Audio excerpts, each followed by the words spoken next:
Nice, Jordan. Nice.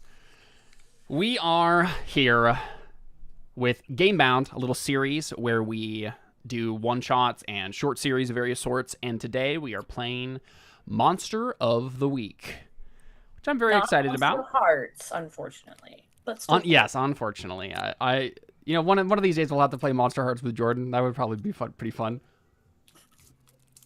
But we are playing another urban fantasy-esque game called Monster of the Week.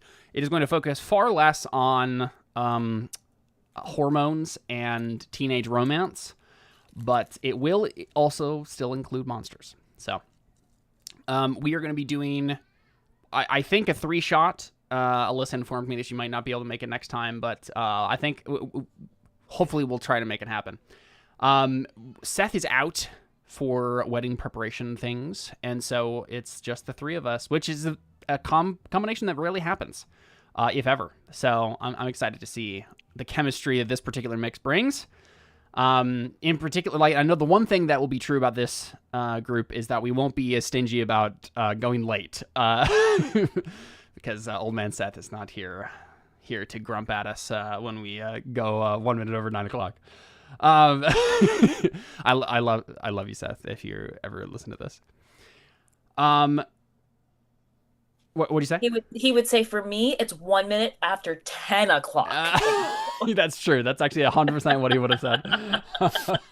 You're right. For me, it's 1 minute after 11. Yeah, and Jordan's fine, and Jordan can do whatever. You know, I have to get up early tomorrow too, and I'm still gonna be here until 3 a.m. No, we won't necessarily go late tonight, but well, we'll see. We'll see how it shakes out. We are going to play Monster of the Week, and we have not made characters yet, so we're going to do that first off. The premise that we have chosen is kind of just like a team of monster hunters who show up in a small town, and something weird is going on, and they get involved and try to find out what's happening. Monster of the Week is about plain monster hunters, right? You are in a world where monsters are real, but not everybody knows about them, and you are responsible for hunting down the things that go bump in the night and making sure that the normal people are all safe. So we have a kind of clear premise from Jordan's character, and we'll shape out the rest of it as we talk through the beginnings here. And then I'll introduce you to the lovely town of Kessler, Wisconsin, that we will be heading to on our little adventure. So let's go ahead and talk about player characters. I also do have the basic moves and the peripheral moves in handouts here. For you on Roll20. Your character sheets should be all in here. This is powered by the Apocalypse game, so it should come pretty quickly to everybody. It's something happens in the fiction, you roll the appropriate move, you roll 2d6, you add or take away a bonus, and then 6 is always a failure, 6 or less. 7 and 9 is a partial success, and a 10 plus is a full success. And most of the moves, they all have like clearly written procedures for like what happens when you get what result. So it should be pretty easy to get into. If you pay attention to your character sheets, you should all have access to them. And we have one for the three of you. Jordan has chosen to play the Forged. There's a lot of stuff on this character sheet, so I would recommend like widening it a little bit so it's not so kind of jammed. I don't know how the character sheet opens for you guys on Roll20, but when I opened it, it was like, well, that seemed pretty crowded. So you should be able to choose your playbook to begin to like, it will change everything about the character sheet to like give you all your moves and things you can choose once you choose a playbook. The stats in this game are Charm, Cool, Sharp, Tough, and Weird. Real quick, when you roll Tough, you kick some butt when you get into a fight. So that's if you want to be good at fighting, you get a high Tough. When you act under pressure, you roll Cool. When you help out another hunter, you also roll Cool. When you investigate a mystery, this is a game also about investigating, like, what is the monster that we're chasing? How do we defeat it? All monsters have what is called a weakness, and it's the thing that you need to find out about them to actually permanently defeat them. You may even be able to kill a monster, but it will come back unless you've actually done the thing that you need to do to like defeat it permanently. So investigating the mystery of the monster is something you'll be doing often. You'll roll Sharp to do that. Manipulate someone, you roll with Charm. That's pretty straightforward, right? You kind of persuading someone to do something for you. When you try to protect someone else, you also roll tough. And then when you read a bad situation, you roll sharp. So as opposed to investigate a mystery, which is kind of more of like a larger scale, like what's going on with this monster mystery thing, read a bad situation is when you look around at the current situation around you and try to figure out what to do and what's going on.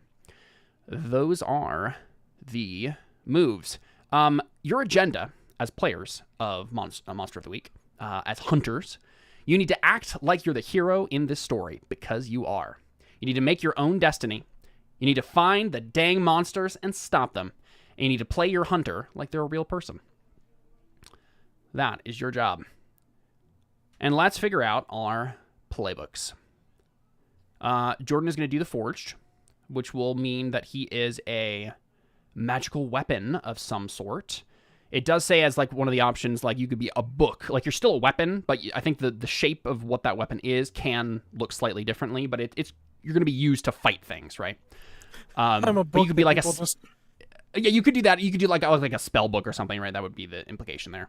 But you're a weapon that's being wielded by someone in particular. I think the idea was that we were going to have one or both Emily or Alyssa be your partner, and they get special things when they wield you. We could, though, if we decide to go away from it, we could have an NPC ally become the wielder of your character, Jordan. So let's take a look at what Emily and Alyssa are interested playbook-wise, because that will, I think, determine some of the bigger things about what our little premise is here.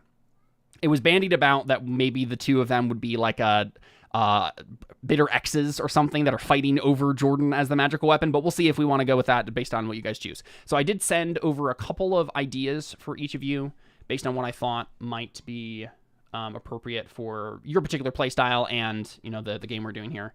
I did decide against actually doing a team playbook, because when I looked at the team playbook, it was like adding a bunch of things to the game that's probably way more complicated than we need for our first time ever playing Monster of the Week.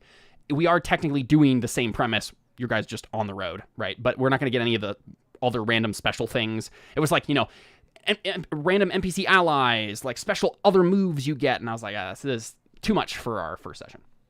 So we won't do that. Caleb, I did send. You did those. Send. Oh, the pictures? Yeah, nice. Yep. Yeah, and if in the process of this you want to choose an actor or actress to play your character, feel free to do so, and I'll grab that picture and throw it in as a token in Roll20. That's what I've done for the NPCs that you're going to meet. So let's take a look at, and you guys can open that document if you want to, or just look at the things on here for the playbooks that I listed for you. So the ones that I thought Emily might be interested in. We of course have the pararomantic that we had mentioned earlier. That is like specifically like being tied to a particular monster or something that you're like in a will they won't they or whatever with. You could also do the spooky, right? You have strange, dark, mystical powers that tempt you to do bad things. You could be the changeling. You were brought up as a human but are not one. You'll struggle with your own nature. The searcher. You had an encounter with the unknown that left you on a quest for answers. The Hex, a trained witch who can codify her spells so they are more predictable, excellent at magic. And if none of those interest you, you could do the pararomantic, gumshoe, or initiate. All of those I thought might be interesting for you. What are you interested in looking further into, Emily? So I looked into it. I, just really like playing Anna characters. So Okay. I like the initiate. The initiate, okay. You're part of some sort of group, Let's take a look. an ancient secret order that slays monsters. Nice. Okay. Let me actually pull that up. See what book that's from. It's just from the core rulebook. Okay, perfect. We can actually probably just choose that on your character sheet and it will pop up all the moves anyway. Yes, it does. Let's take a look. Oh, yeah, we can hide all these game options. So, yeah, good. Yeah, perfect. Okay. So, if we look at that, it looks like you're part of a secret order that deals with the paranormal. Where are they from? How old are they? Are they religious? Why do they stay secret? How do they recruit? So, you get to decide about our world here and what the secret organization is. You would be able to choose good traditions and bad traditions for this sect. You would also choose some moves. You automatically get, when you are in good standing with your sect at the beginning of each mystery, you roll plus charm, and then they could provide you some useful things. That's cool. You could also get to pick various moves such as Ancient Fighting Arts, Mystic, Fortunes, Sacred Oath, Mentor, Apprentice, Helping Hand, or That Old Black Magic. You get to choose from old-fashioned weapons or modern weapons, depending on what your sect is. I like that. That's fun. You down doing that then? Yeah. Yeah, I mean, especially if we have like a magical weapon who can be wielded, that seems like we could tie it in pretty neatly with a ancient order of some sort. Yes. Makes sense? Okay, cool. Well, before we move on and actually make that character, Alyssa, what are you interested in doing? To be honest, I was actually kind of looking at the Chosen. The Chosen. Okay, yeah. Main I don't character know. energy. Alyssa always wants to be the main character, you know? No, I don't. No. Yeah, that makes sense. This would be like a Buffy the Vampire Slayer type person, right? Yeah. Let's take a look. Literally had a conversation about this just before we started streaming. Let's see. Emily and I did while we were... Yeah, okay, yeah. So, how you found out you were the chosen one, what your fate will unfold. You get heroic and doom fates. Mm-hmm. Nice. You get Destiny's Plaything. At the beginning of each mystery, you roll plus weird to see what is revealed about your immediate future. I'm here for a reason. There's something you're destined to do. You can take the big entrance, devastating, dutiful, invincible, resilience. This does seem like a very Alyssa playbook, I think, especially for like a one-shot or a three-shot. And then you get your special weapon. So this might be an interesting thing. You do get a special weapon, and typically, like, you have special things here that are true about your special weapon. I suppose we could combine them, but it would make your special weapon pretty powerful. Or we could have Emily wield Jordan, and you would have your own special weapon that wouldn't necessarily be a player character, right? That's one way you could do it. Yeah. Okay, yeah. I mean, I'm certainly interested in that. Yeah, that sounds fun. Cool. Well, let's figure Sorry, out. I just got a text from Ryan that William is so sad. Like, he's being so moody right Oh, now no. with this stupid worm. All right. But me honey, go what ahead. does the worm really represent? Love. No. A different worm. Honestly, he used to pretend that one of my hair ties was a worm, like when it like and one time it went down the bathtub drain, and he was sad for weeks no. about it, That's so funny. and he was scared of the drain after that. I don't think he remembers that anymore. So Maybe it's PTSD. Maybe that's what he's experiencing right now. maybe you need to cut a hair tie and put it in the bug catcher and say you can't touch the worm. I feel like it's PTWD, post-traumatic worm disorder. Yeah. There you go. Okay, sorry. Didn't mean to derail. I think it's PWTD, post-worm traumatic disorder, right? Yep, actually, yep. Yeah, post-worm trauma disorder. Yeah. Mm-hmm. Anyway, yeah, let's figure out how to make these characters then. So, in terms of trying to find the actual, okay, I think we should just go in order on the way that it's here on the sheet. So, oh yeah, I need to. What does luck do? Let me take a look. When you spend a point of luck, you can pick one, decrease a wound you have suffered to 0 harm. After you roll, retroactively change the result to a 12. Oh, okay. Yeah, sounds good. So you can basically make yourself not take a wound, and you can also automatically make yourself succeed. And you have a certain amount of luck that you can spend on things, and it looks like for you, Alyssa, special things happen when you spend luck because you're the chosen. I bring your dooms into play. Okay, let's see. Everybody has 8 harm to mark. 1, 2, 3, 4, I guess 7, and then an unstable box. There's also experience, right? Whenever you roll and get a total of 6 or less, or when the move tells you to, you mark an experience box. You can take advancements when you fill that up. Okay, so let's start with you, Alyssa. Mhm. Fate. You get to decide what sort of fate is in store for you. First, you need to pick how you found out about your fate. How did you Mm, find out? Nightmares and visions? Some weirdo told you? An ancient cult found you? Sought out by your nemesis? Attacked by monsters? Trained from birth? Or you found the prophecy? um, An ancient cult found you would directly tie you to whatever this order is that Emily is part of. uh-huh. That makes sense. Hold on. Sorry, I'm trying to look where you're seeing this right now. So go to your fate on the left, Yeah. and then the choose one, how you found out you were the chosen one, that little Oh, I drop down see. there. Okay, okay, okay. I see it. I see it. I see it. Um, yeah, that makes sense. An ancient cult found you. That makes sense. I feel especially for a 3-shot, we probably want to tie these things together as neatly as Together we can. neatly. So Yeah, yeah, yeah, yeah. so Totally. we're not dangling threads.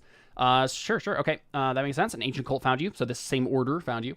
Uh-huh. I do like the idea that Alyssa is like the chosen one that this order was founded to like one day help.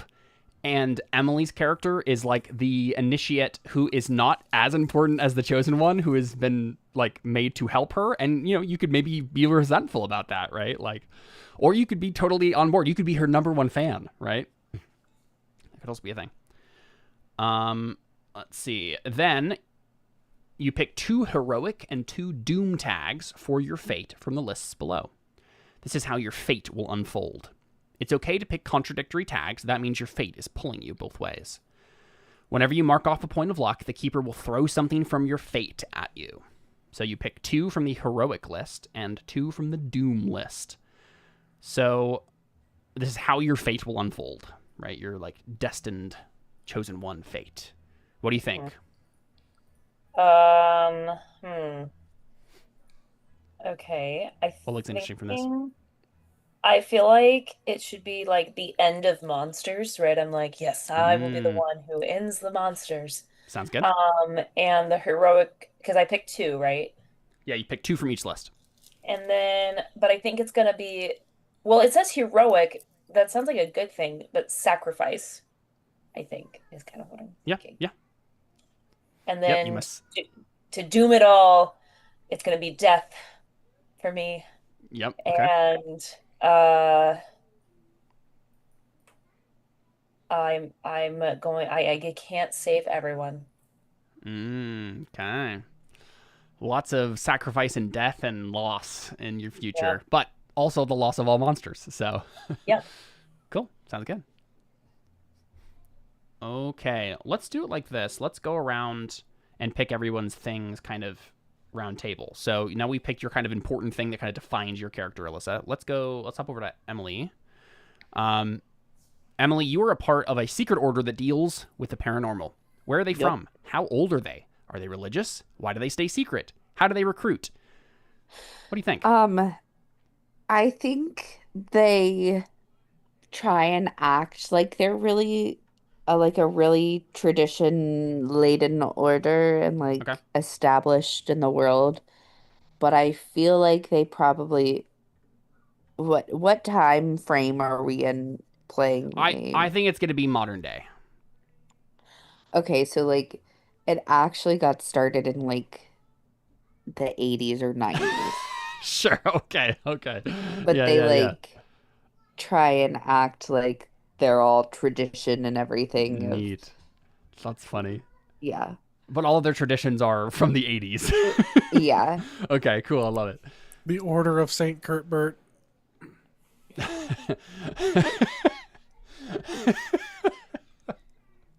Now I'm just picturing Bert from Sesame Street with like angry eyebrows. Yeah. Yeah. Go ahead and oh here let's do it. So traditional. Um.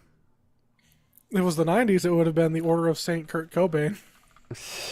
Very traditionalist secret order founded in the 80s. Very good. They're not religious. Okay. They stay secret because I think they're bad at advertising. So I don't really know if they like actually intend to be secret. I think they don't. I just think Yeah. They don't really intend to be yeah, secretive.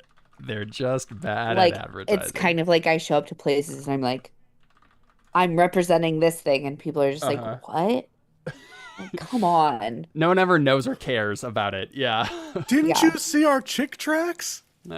Yeah. Sure. Um, where are they from? Is this like an American thing? Is it a worldwide thing? Of Is it course it's a silly little American thing. is it a particularly Wisconsin thing? Um, I no, I okay. think we're from South Dakota. Okay. I was gonna say the Dungeons and Dragons was became popular in the 80s. It would be kind of hilarious if like Gary Gygax and like the founding of Dungeons and Dragons was somehow related to this. It doesn't have to be, but that'd be hilarious. Yeah, I think we're Yeah. just like, from a small town in like South Dakota. Okay. Originated in a small town in South Dakota Where they don't have Wi-Fi. where they don't have Wi-Fi. Nice. All right. Sounds good. Pick 2 good traditions and 1 bad tradition. What do you think? Good traditions. Let's see. Based on all the things I said, I think we're rich Okay. Yeah. because it's Your just like we have your all this random money in this founder small in South town. Dakota. Yeah. Yeah. And then no, no, no. Maybe magical items. Yeah. Magical items. And that's you're able to fund the creation of magical items because you're rich. Yeah. Okay. What about a bad tradition? Um, Could be tradition bound, but obviously all those traditions are like the 80s. Bad traditions. Total obedience. Um,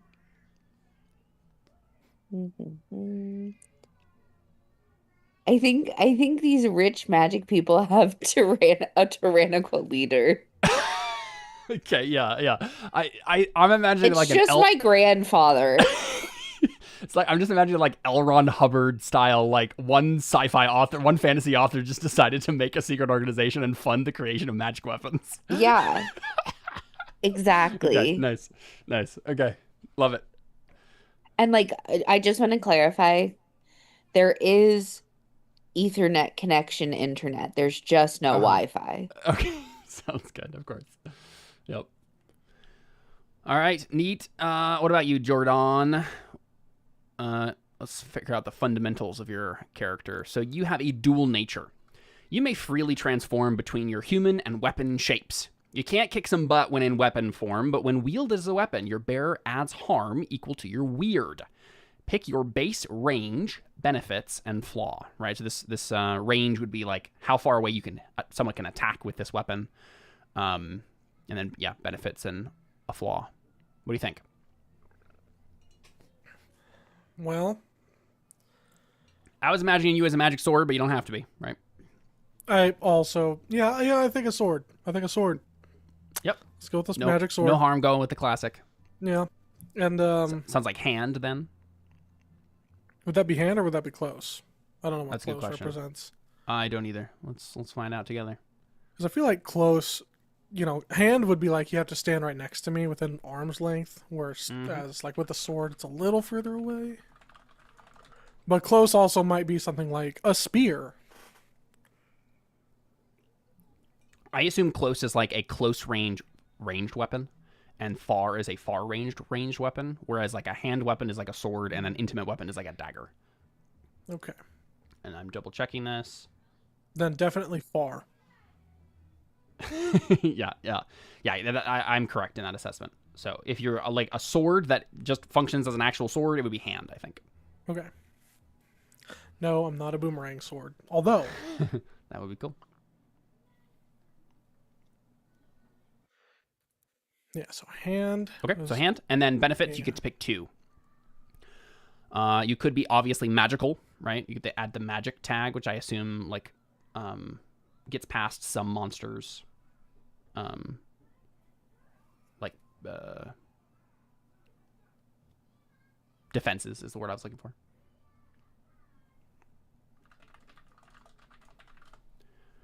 We have vicious, precise, life drain, reach, defensive, sweeping, and elemental.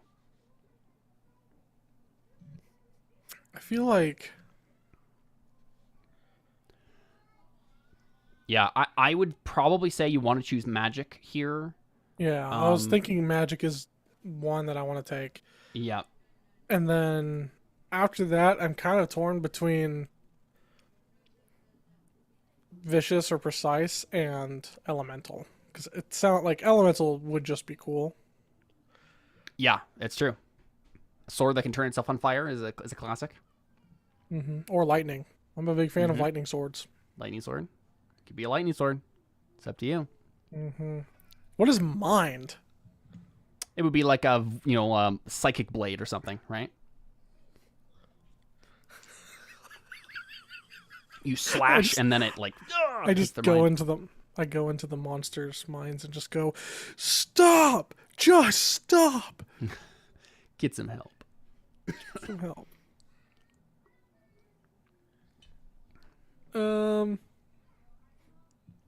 Yeah, I could see vicious, precise, or elemental.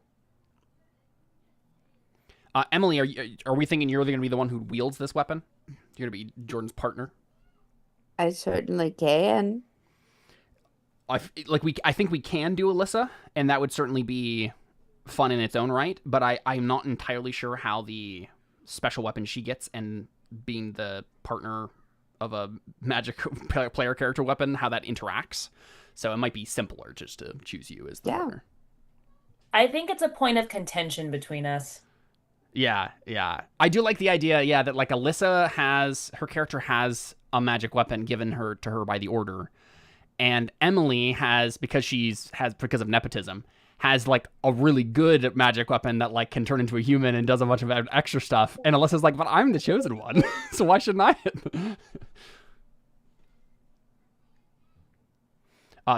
So all that being said, Emily, do you have a thought on what your magic weapon might do out of those tags? Vicious is +1 harm. Precise is +1 harm. Life Drain, as the Life Drain tag, would let me heal the wielder instead of myself. There's Reach, add another range. Defensive, add 1 armor to your wielder. Sweeping, add the area tag. And elemental, add matching tags such as fire, wind, lightning, mind, or darkness. I think it'd be cool for you to be a fire sword. Yeah. It'd be fire. I agree. Fire sword is a classic. You It's can't just go wrong with like fire it's a sword. You really classic for a can't. reason. It is. Uh-huh. It is. Unless What do you think Jordan about a wants flaw? something else. Like, I feel like with something elemental. Ooh, something elemental sounds cool though. Fire sword yeah. it is. We'll go with fire sword. I like it. And then you choose one flaw. Conspicuous, distinctive, restricted, unwieldy, or charging. What is conspicuous? Conspicuous means you're noticeable. So, like, which yeah. could be funny for the, like, everyone should know about our secret organization, but nobody does. You just walk around town with a big sword, and everyone's like, A big flaming sword. a big flaming sword. He doesn't always have to be on fire, but, Keep in mind, you can also just be a human, so I assume if that's you how were you'll be always wrong on for fire. Yeah. walking around.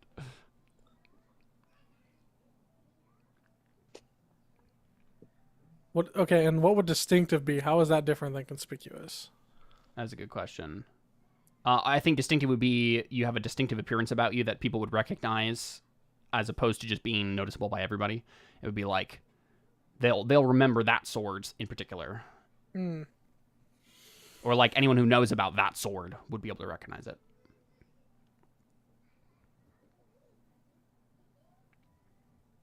Trying to find the.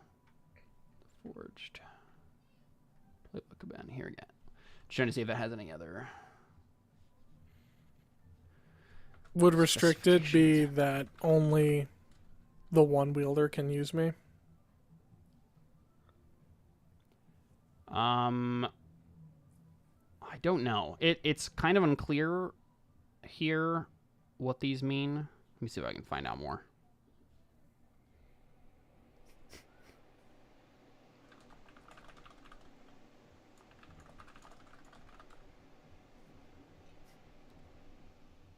Mm-hmm.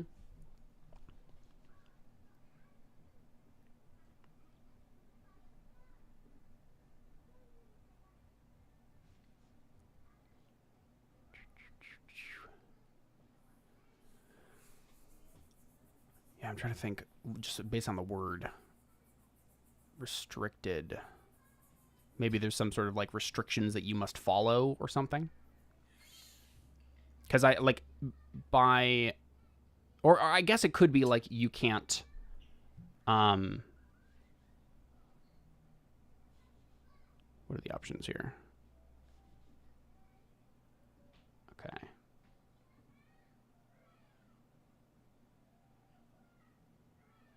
Yeah, because normally anyone can pick you up, but you don't give them the benefits. But this could be maybe like you can't be picked up by anyone else but her, or like there'd be like particular restrictions on like your use. If Alyssa tries to use you, you just become a normal sword. Yeah. I figured with the fire, it's like if someone else tries to pick me up, I like burn their hand. Yeah. I like that even better. Yeah, I think I'll go restricted with that. I was leaning towards distinctive, but I think I like that. I like the way this is shaping out between the two of you, Emily and Alyssa's characters, right? It's a different sort of contention, but than the one we had in mind initially. But yeah, I like it. It's a sword of contention. Cool. And then your origin as well. You pick one for how you were forged, and then one for how you were partnered. What do you think? Magical accident, 100%. Not even a question. A magical accident resulted in your creation. All right.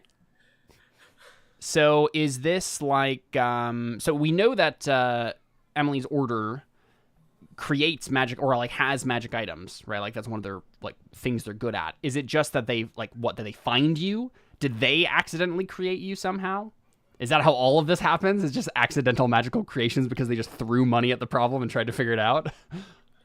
I think it's probably something like that. I feel like the magical accident was not that they created a magic sword, but they created a magic sword that has sentience. Right. That's the difference, of course. So I'm mad about it. I don't want to be a sword person. I just want to be a dude. Want to be a real boy. It's literally like, really, okay. I'm pissed off Pinocchio with that. That's really what this is. Capital P, capital O, capital P. Trademark. Yeah. Cool. And then what about partner? Let's see. Were you created specifically for your partner? I feel like that lines up with our nepotism angle. You have any thoughts on this, Emily?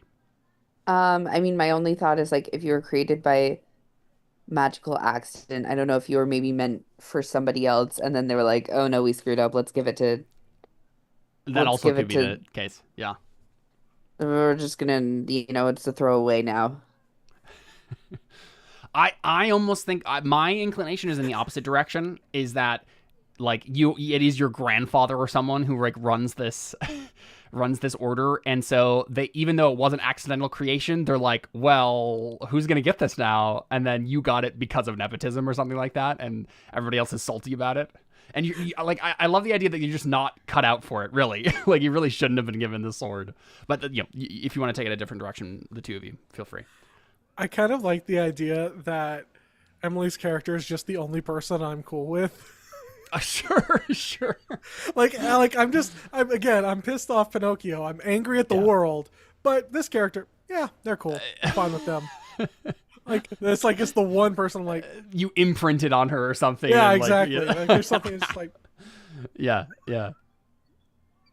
How about what is it? You met through sheer luck and happenstance, or your partner did, like? Is it anything about her specifically? Is the reason why, or just because Him, I'm a boy. you're gonna be a boy? Okay. I Yeah. think it's like, I have some respect because, I don't know. Maybe there's something different about, like, everybody else is kind of in it for themselves and is about their own thing, but there's like some legitimate devotion, maybe. I don't actually know what Alyssa's. Oh my gosh, go down the list. I don't actually know what Emily's character's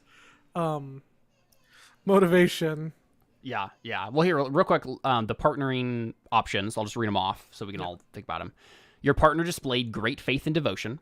Your partner solved puzzles requiring wit and wisdom. Your partner won your allegiance through power and might. You were created specifically for your partner. Your partner swore to perform a task you are to aid them. You met through sheer luck and happenstance. I do kind of like the idea that like you imprinted on her in the accidental moment of her creation, and so it's just by pure happenstance they're just like, yeah, she's cool, but everybody else I hate. It's like your partner passed the vibe check. I would love the idea that like Emily's character was a very low ranking grandson of the guy, but just has always been given like dirty jobs and never really allowed to do anything important, and then happened to walk in on the moment that this was happening. I'm really low ranked despite the fact that we only have like 10 people in the order. Yeah. But I was number 10. You're the person who always like gets the dirty jobs. And then you walked in on this, got imprinted by the magic sword, and they have to treat you importantly now. Now I'm number 3, baby. Yeah. I love it. Obviously, Alyssa's character's number 2 somehow. And number 1 is the grandpa, right? Yeah. Yeah. Sweet. That's not good, everybody? Sounds good. Cool. So Sherlock and happenstance. Yeah, Sherlock and happenstance, I think. Okay. Sweet.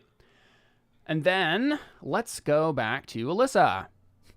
So why don't you go back to Emily? I'm like literally almost done, and then I can have my camera back on and actually be able to focus. Because Ben is in his I'm gonna wiggle while I'm doing this phase. Looks like Emily chose her moves. So would you like to tell us what you've chosen?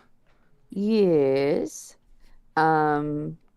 Okay, so I automatically get when I'm in good standing with my sect at the beginning of each mystery, I roll charm, and they either provide useful info or help. I get a mission associated with the mystery, or they'll ask me to do something bad on a fail. Then I chose Mystic. Every time I successfully use magic, take a forward. Nice. Fortunes. The sect has ancient prophecies or divination techniques to predict the future. The ancient prophecies from the 80s, obviously. Once per mystery, I can try and look into the future, and maybe get some different information if I roll well enough. And then I took Helping Hand. When I successfully help out another hunter, they get a +2 instead of a +1. Nice. Cool. And then take a look at your gear. And then, Jordan, what were you thinking for your moves? You get partner. Let's actually just go ahead and choose this now. Partner. You get this automatically. You choose another hunter or create an ally to be your wielder or partner. So we're saying it's Emily. And then you pick 2 bonds and 1 burden. The partner can be changed via a big magic ritual or if they die. Go ahead and pick 2 bonds and 1 burden. Your bonds are, that you can choose from, telepathic link, locational awareness. You can imitate your partner, speaking in each other's name, or something else. Speaking in each other's name? I don't know. I don't know what that means. What? Let me look at. Speaking in each other's name? Is that what you guys are saying? Yeah, that's what it that's one of says. the bonds. So let's see. 2 bonds.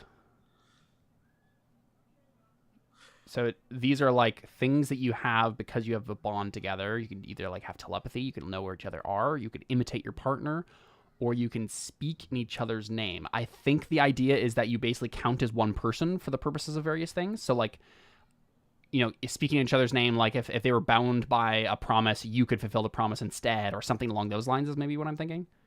Oh, okay. That could Like you basically count as each other, like you're so closely bonded. that concept does make sense. I believe that's what it's trying to say. I feel like telepathic link and locational awareness is That seems handy. Yeah. yeah. It's simple. It's easy. Jordan It's sword simple and talking in my clean. head. Jordan sword talking in my head. And then you get to pick one burden too. Right? And this is mainly for the partner, right? Like it's what he is, has to deal with while wheeling you. So emotional bleed over, dire curse, dread enemy, separation pains, or covetous seeker.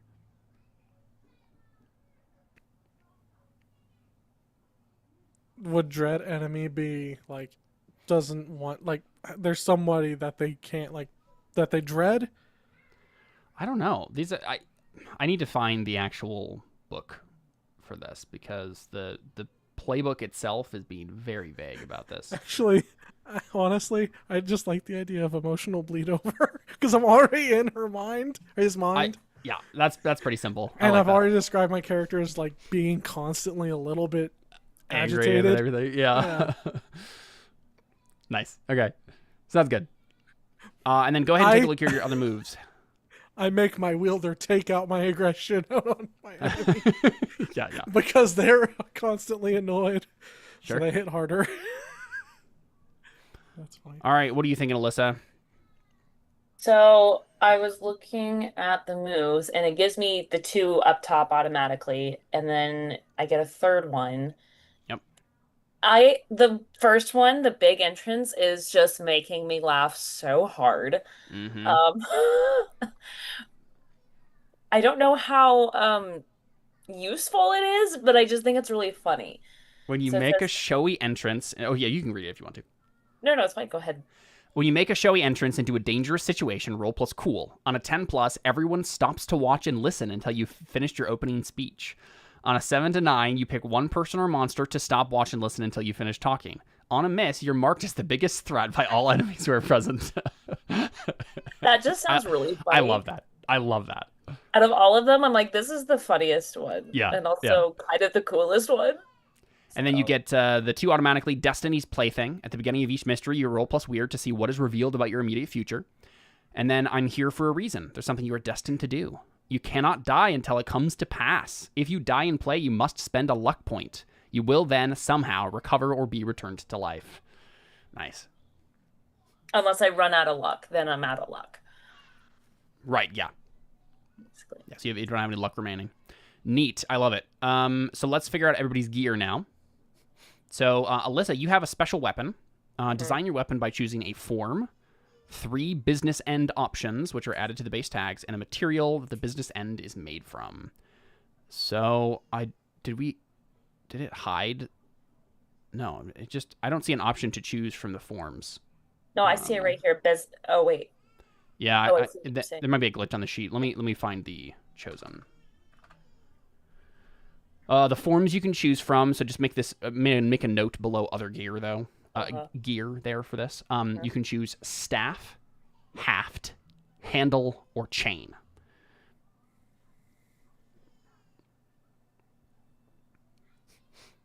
And the differences there. Here, let me copy this to the chat here.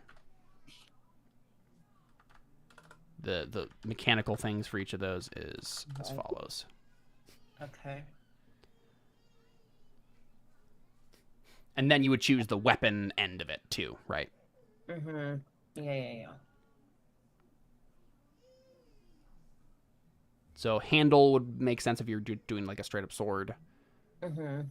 Staff, you could do like a spear at the end of that if you wanted to, right? Haft would be like a big two-handed weapon. Or chain. I guess I'm confused, what the, because so staff, obviously it says hand slash close. I understand that one. And then Yep. two-hand heavy, so it's just like they're just really big. Hand balanced. But are there pros and cons to that, or like? So it looks like their harm is different and they have different tags. So I don't know what balanced and area. Well, area is pretty obvious. I'll check what balanced means.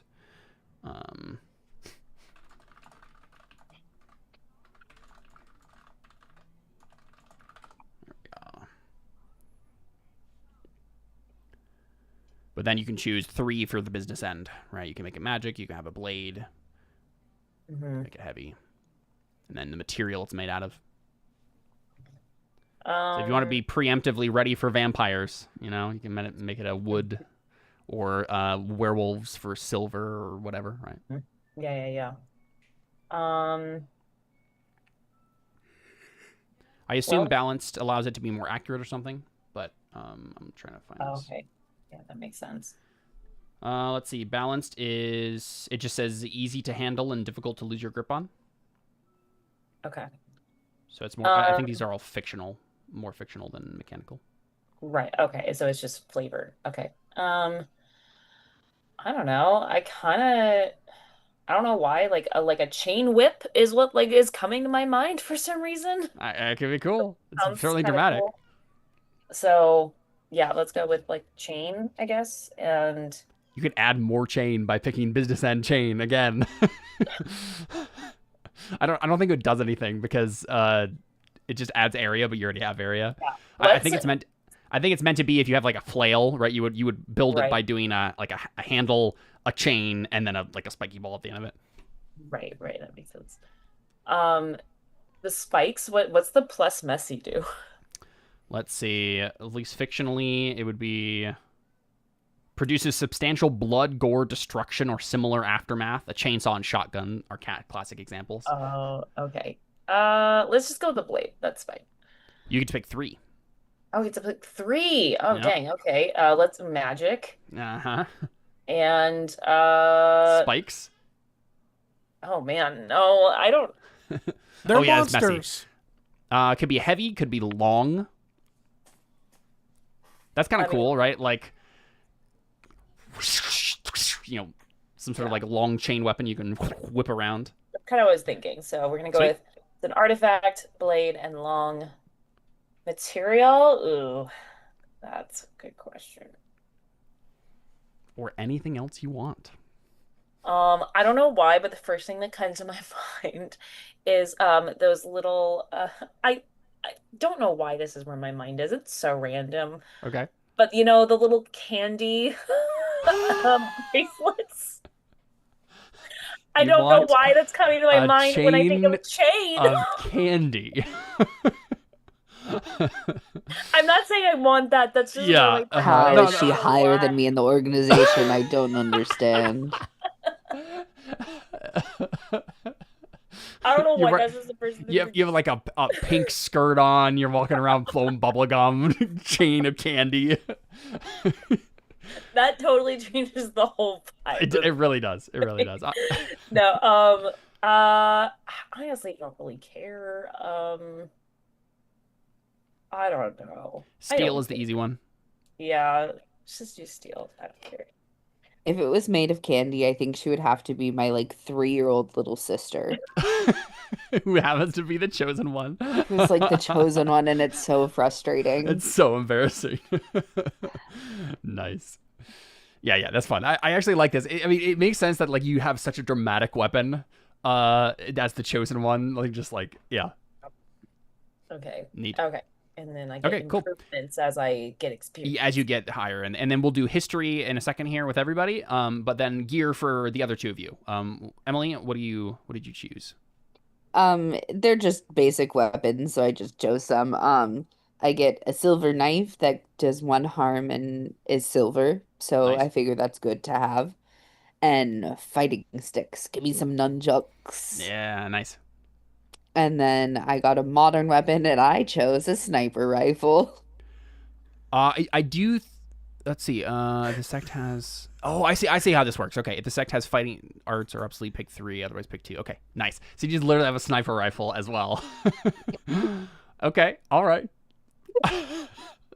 I, how does that? Why? To kill Well, monsters? I Okay. mean, if she's not right next to the. Mm-hmm. Yeah, I was just looking for something that had different things besides Yep. close combat. Yeah, that makes sense. That makes sense. And sometimes you just gotta snipe a monster. I do like the idea. I mean, you do come from like a rich organization, so I guess that makes sense. Your grandpa bought you a sniper rifle. Yeah, we live in South Dakota. We have the right to bear right. arms. Sure. Yeah. A little bit Tell of me a like rural vibe going on. Okay, yeah, I like it. Neat. Okay, and then Jordan, what about you? Do we want? Are we talking moves or gear? It would be yeah. Oh yeah, you chose moves too, right? Yeah, you have some extra Yep. moves to choose. Go ahead. So moves, I chose. No, we already talked about. We already talked about the moves. Yeah, you Sorry. talked about the partner one. Oh, there was one other thing. I picked to my side. You're always ready to magically come to your partner. Nice. Roll plus weird and pick one. Summon your partner to your position or vice versa. Switch positions with your partner. Yeah. On a 10 plus, it happens. On a 7 to 9, either one or both of you ends up in slightly the wrong spot. Keeper's decision. On a miss, you're both scattered and lose contact. Nice. And then what about your gear? For gear, I chose a mysterious brand or mark that appears on both your forms. Oh. And your human form self-defense? natural warrior. 1 harm, intimate / hand. Nice. I love that one of the options is hold out pistol. Yeah, my sword has a gun. What about it? What is this, Final Fantasy VIII? All right, so now let's go ahead and choose. We have Improvements? either. Sorry, say again. Improvements? Improvements is when you get experience. You get to, Okay. to take those. I see. Now we do have to choose your ratings, what you put in your stats, your look, and your name, right? And then we would have introductions and history, right? You'd go around and we'd flesh out a little bit more about how these characters know each other and are connected. So real quick, does anybody have names and looks for their characters? Any ideas there? Yes, and yes. I sent you a picture. Perfect. And Jordan has a beautiful picture on his character sheet right now that he drew Perfect. himself. So I guess the idea is you have a mask in both, right? Because you have the handle is where your eyes are on the sword. Yeah. Yeah. Perfect. So that's your mark. That's the same, right? Well, the mark is. What in the world, Emily? I like to think the mark is underneath the mask and is like etched in the handle. This is perfect, Emily. I kind of love this. Jordan, you'll immediately recognize it. Oh, I have a feeling I know. Yeah, here, let me figure out where to throw this. So you are Walter, okay? Yep. Let me make a quick token for that. Let's see. And then, do you have ideas for look, Jordan? Yes, and I uploaded. I assume look is like just my visual appearance. Yep. Okay, Well, so it does have like things on there, but you can choose whatever you want. So Oh. it doesn't matter that much. You can definitely. Wait, so how do I Definitely choose choose the look It things? might be on your sheet in Roll20. If not, I have it here. Let me pull it up for you. So for a forged, we have, because the two things it asks you to choose are, if I can find it. Oh, nice. Yeah, okay. So you choose one from each list. Okay, so go ahead and I think we do need to choose this like it's listed here. So let's see if we can find a place to put this down. Okay, yeah, right at the top there, Jordan. So pick from this. You pick one from each list.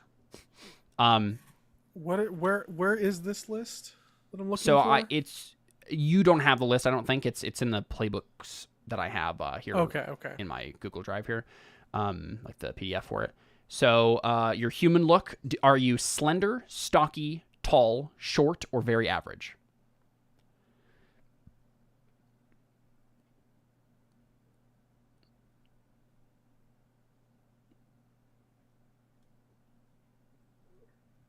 I'm like torn between tall and slender. Mm-hmm. Could be both.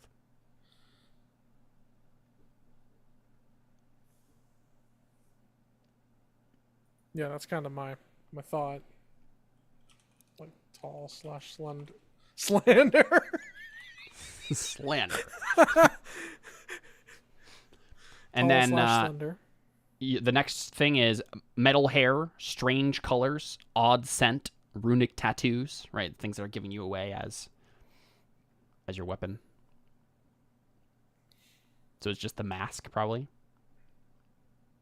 I think the mask. I think my hair is more? actually like a lot more red, than is seen in this picture. Okay, Maybe sure. Yeah, red hair. like Colored for the blood of your enemies. Super duper red hair. Yeah. Cool. And then you do you wear recently trendy fashion, aggressively bland clothes, or mismatched clothes, or something else? I'd say pretty like recently trendy. I mean, really, it's like, no, I take it back. It's bland. I'd say it's bland. Okay. Because like I'm basically just wearing like a silver trench coat. Sure. And then your weapon look, you're a sword, obviously. So sword. You are you silver, concentrated magic, bone, steel, obsidian?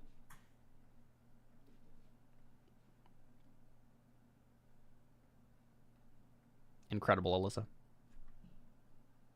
I'm gonna go with. I'm Thank just you. gonna go with That's steel. the closest I could find to the vibe I was going for. Yep, I like it. Emily, I just saw yours.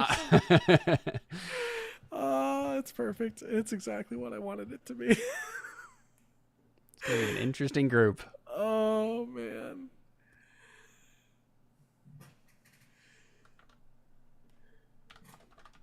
I like the names too. All right, I'm adding this token. So then, Jordan, do you want? What are your sword made out of? Steel. We'll just do steel. Okay. Yeah. Are you cold, warm? Does a bell chime? Is there a slight breeze? Do you have sadness? Those are the options it gives me. I think it's just like a sensory effect of some sort, or a feeling effect or something. Warm, definitely warm. Okay, warm the top, right? You're a fire sword. Makes sense.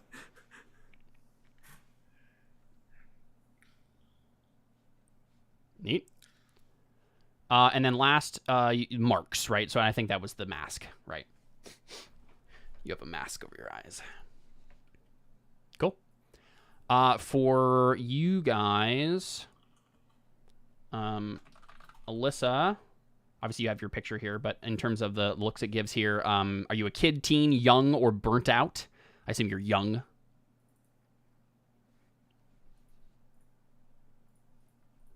Yes. Or do you have a fresh face, haggard face, young face, haunted face, hopeful face, or controlled face? Controlled face. Okay. So I'm writing these down here. Controlled face. Do you have preppy clothes, casual wear, urban wear, normal clothes, neat clothes, or streetwear? Normal clothes. I don't know. Like Normal I'm clothes. picturing like a band t-shirt, you know. Sure, sure. All right. And then last but not least, Emily, your character. Man, strong body, unfashionable clothes. Perfect. You found it. Good. Is it on your sheet somewhere? Yeah, in the looks section. I typed it in. What I mean is, like, did you find the options Oh somewhere? Or you yeah, just I have make it up? the core rules Yeah. open. Okay, perfect. Perfect. All right, neat. And then everybody has their name. So the only thing left to do is, first pick your stats. So everybody gets a list to choose from. So I'll go down the list here. So Emily, do you want? I already did mine. You already did yours. Perfect. Yeah. Do you want to tell us real quick what you I got? am -1 charm, +1 cool, 0 sharp, +1 tough, +2 weird. Good. Alyssa. Yeah, I just did mine. I'm +1 charm, +2 cool, -1 sharp, -1 tough, and 2 Plus 2 weird. weird. Sweet. And then Jordan. Jordan needs to know how many of each of the things. Nope, Oh, totally fine. I just choose a set. Oh. You choose a set. Yeah, is there a set there that you see? Oh, perfect. It has it on the sheet. Okay. I wasn't sure if that was the case. Good.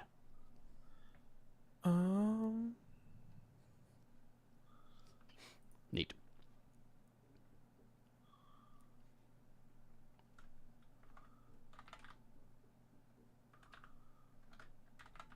All of my tough options are all -1. I guess because you're not doing the fighting, typically. Yes, that makes some sense. So while you're choosing that, I'm going to start from Emily's playbook here. We've already introduced everybody pretty much, right? We've already gotten some bits and pieces from each of them. Let's see. It looks like for history, what you do is you go around the group, and on your turn, you pick one for each of the other hunters. So let me actually find in the rulebook where it says how to do this, so I'm not confused.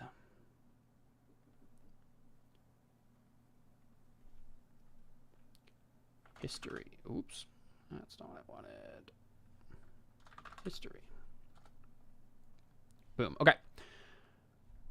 So you have each player pick their hunter's history with the other hunters. They do this by picking one of the shared events or relationships from the list in their playbook.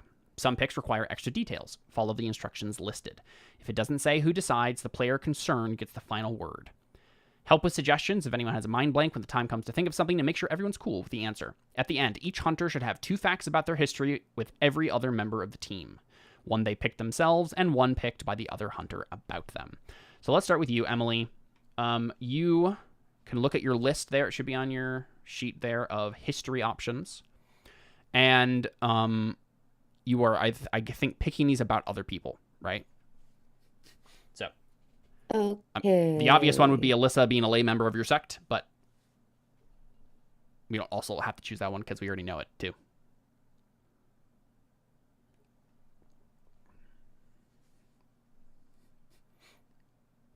And if we already know enough about how these characters are because we've been talking about the whole time, we can just pick those options and then roll with it. I think Alyssa's character is described in the prophecy, but the role she plays isn't stated. Oh. So I am curious how this prophecy thing came about, if it was in the 80s. Is it just the founder wrote it in his fantasy novel? Is that what it is? Or like, I don't know exactly like how she is related, like how she gets brought into this sect, but I'm like, he could just have somebody that he knows had like a baby granddaughter, and he's like, yep, It's she's just gonna whatever be the old. important. It's whatever the old guy says. Is that what it Yeah. is? Just Yeah. Okay. Prophecy. Sounds good. She's gonna be important. Love it. Love it. Okay, sounds good. Alyssa, choose one from that list there about someone else. I kind of like this one. They could have been the chosen one instead of you, but they failed some trial. Tell them how they failed. Oh, and it was Jordan, obviously, right? Obviously. Um, I'm trying to come up with why you failed though. Yeah, Um, yeah. I feel like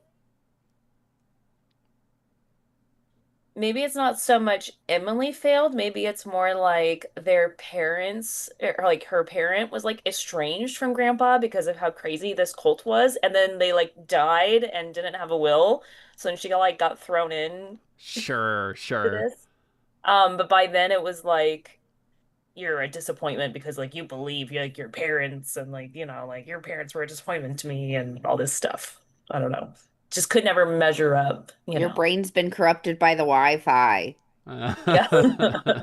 There you go. Right, right.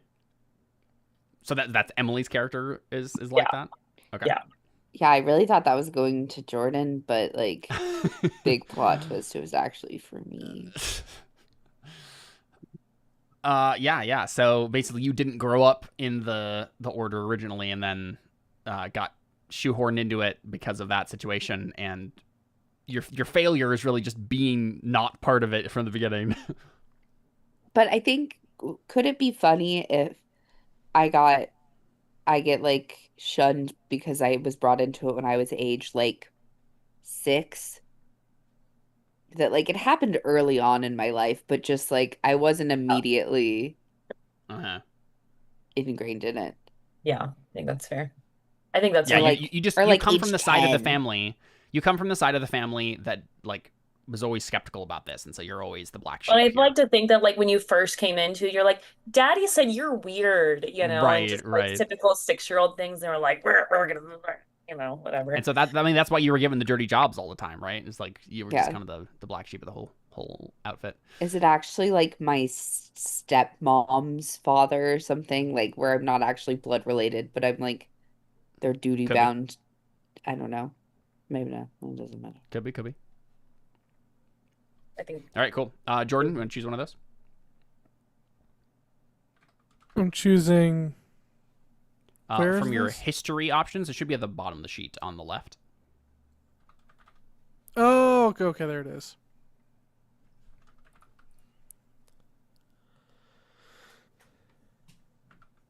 Human origin.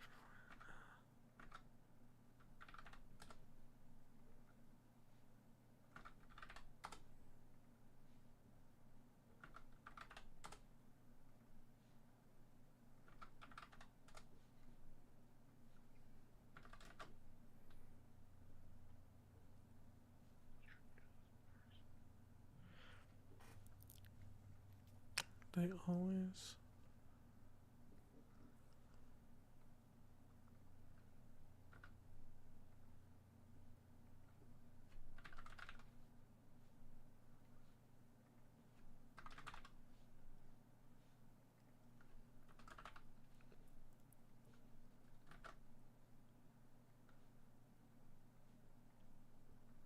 And is it just one of these? You choose one of these for now to one of the other people. Okay. You get to decide this for them.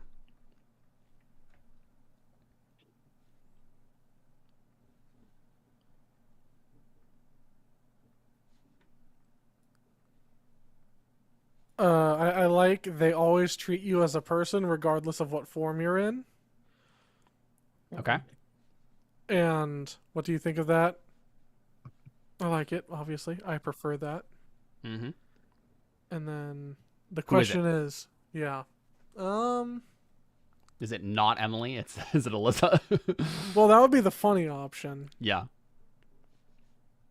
But it would make sense for it to be Emily. Mm-hmm. It probably makes sense because like Alyssa's character might want you as a sword, but only Yeah. sees you as a sword, right? Yeah, right. Yeah, so I think Walter always treats me as a person regardless of what form I'm in. And I prefer that. And why does Walter always treat me as a person regardless of what form I'm in? It's a good question. Because you're always talking to me in my head. It'd be impossible otherwise. Yeah.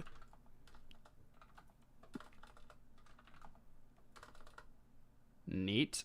All right, Emily, do you want to choose another one of yours?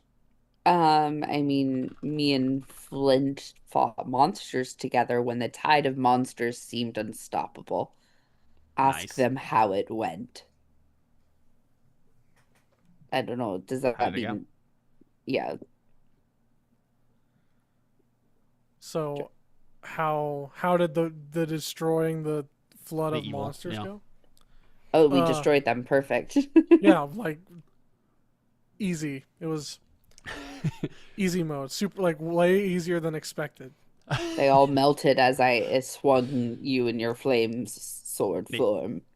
They were Neat. all allergic to fire, as it turned out. Yeah, that's what it was. They were all I the cut weakness them is in fire. You didn't half. realize. I cut them in half, and then their decapitated heads started sneezing. All right, Alyssa, you want to choose your second one? Yeah, so I'm assuming this one needs to be for Jordan, correct? Since I already picked one for him. I typically that would be the case. Yeah, that makes Okay, sense. there's not a lot that makes sense for Jordan and I, so I feel like either arrival at first, but you came to a working arrangement, or just friends from school or work or something. Ask them what. Yeah, yeah. I feel like, I don't know, I feel like those are probably the only ones that make sense because, The like, one that I like is they're destined to be your mentor. Tell them how this was revealed.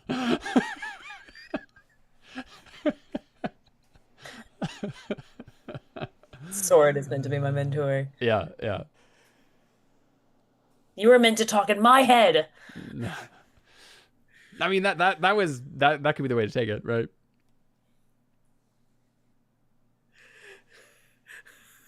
What, Jordan? What are you thinking? I just think that I think that that's really funny to me. But also, the idea of just like we're work friends is also funny to me. You have a But bro I think- relationship. Yeah, I mean, you could pick whatever one you want, and I'll roll with it. But I think, yeah, That were just friends from work. That is that the one you're thinking? Or you mean the rivals at first, but you came to a working arrangement? no, the other one, that we're work friends. They're like where it's like you're friends from school or work or whatever. Okay, I think, I'm gonna put work friends. yeah. Sounds good. And then lastly, Jordan, what's your last one they want to choose there?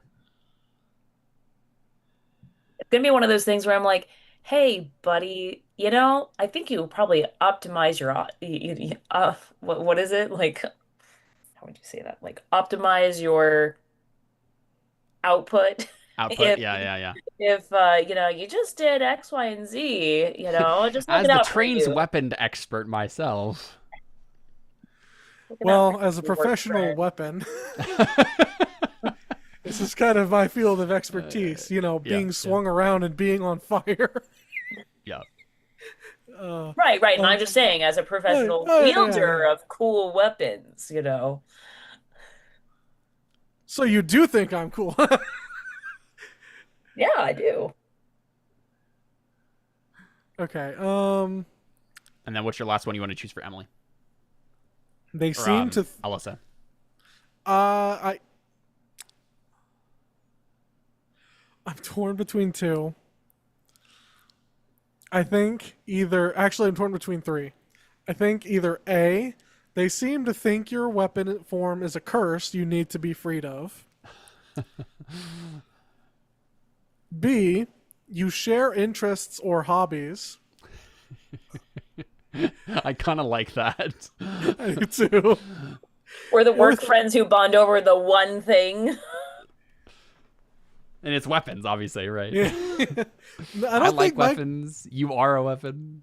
I feel like my character doesn't like weapons though, fair because he enough, doesn't yeah. want to be them. He's like, I would like to not be a part of like weapons anymore, ever, kind of thing. Both like music. We both have a deep affiliate or a deep Affection. affection for blueberry milkshakes. I don't know, something really niche and specific. I don't know. Or option 3, you were created to kill them, either individually or their people. Tell them why you've turned against this purpose and ask them if they know about it.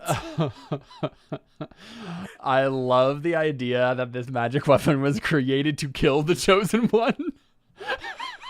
And it was accidentally created. It was given to the initiate. I wonder if your grandpa told you, Emily, if she ever gets uptight, thinks she's all that, you kill her with it. We can get a new chosen one if we need to. I can write a new prophecy right now. Exactly. We can choose another one. Oh, that's so funny. Oh my god. It'll be the chosen 2. Electric Boogaloo. I like all 3 of those options. Those all sound amazing. I would could say we that just- if we, well, I was gonna say I would say that if you chose like your bros, your work friends, I think bonding over a hobby makes sense. That seems to lean into how you've decided to make your relationship, right? You just kind of like friends who bond over one random hobby. Yeah.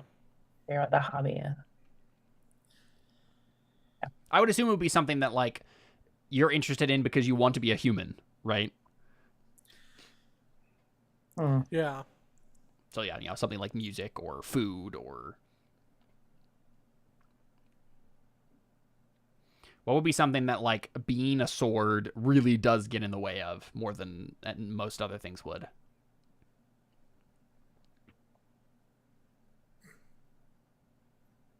For some reason, the first thing that came to mind was golf, but then I'm like, hey, you could use a sword as a golf club. Also, it does say decide together what they are. Yeah. And it says you share interests or hobbies. Interests or hobbies. Yeah. Well, it could be multiple things. What do you picture your character liking, Alyssa?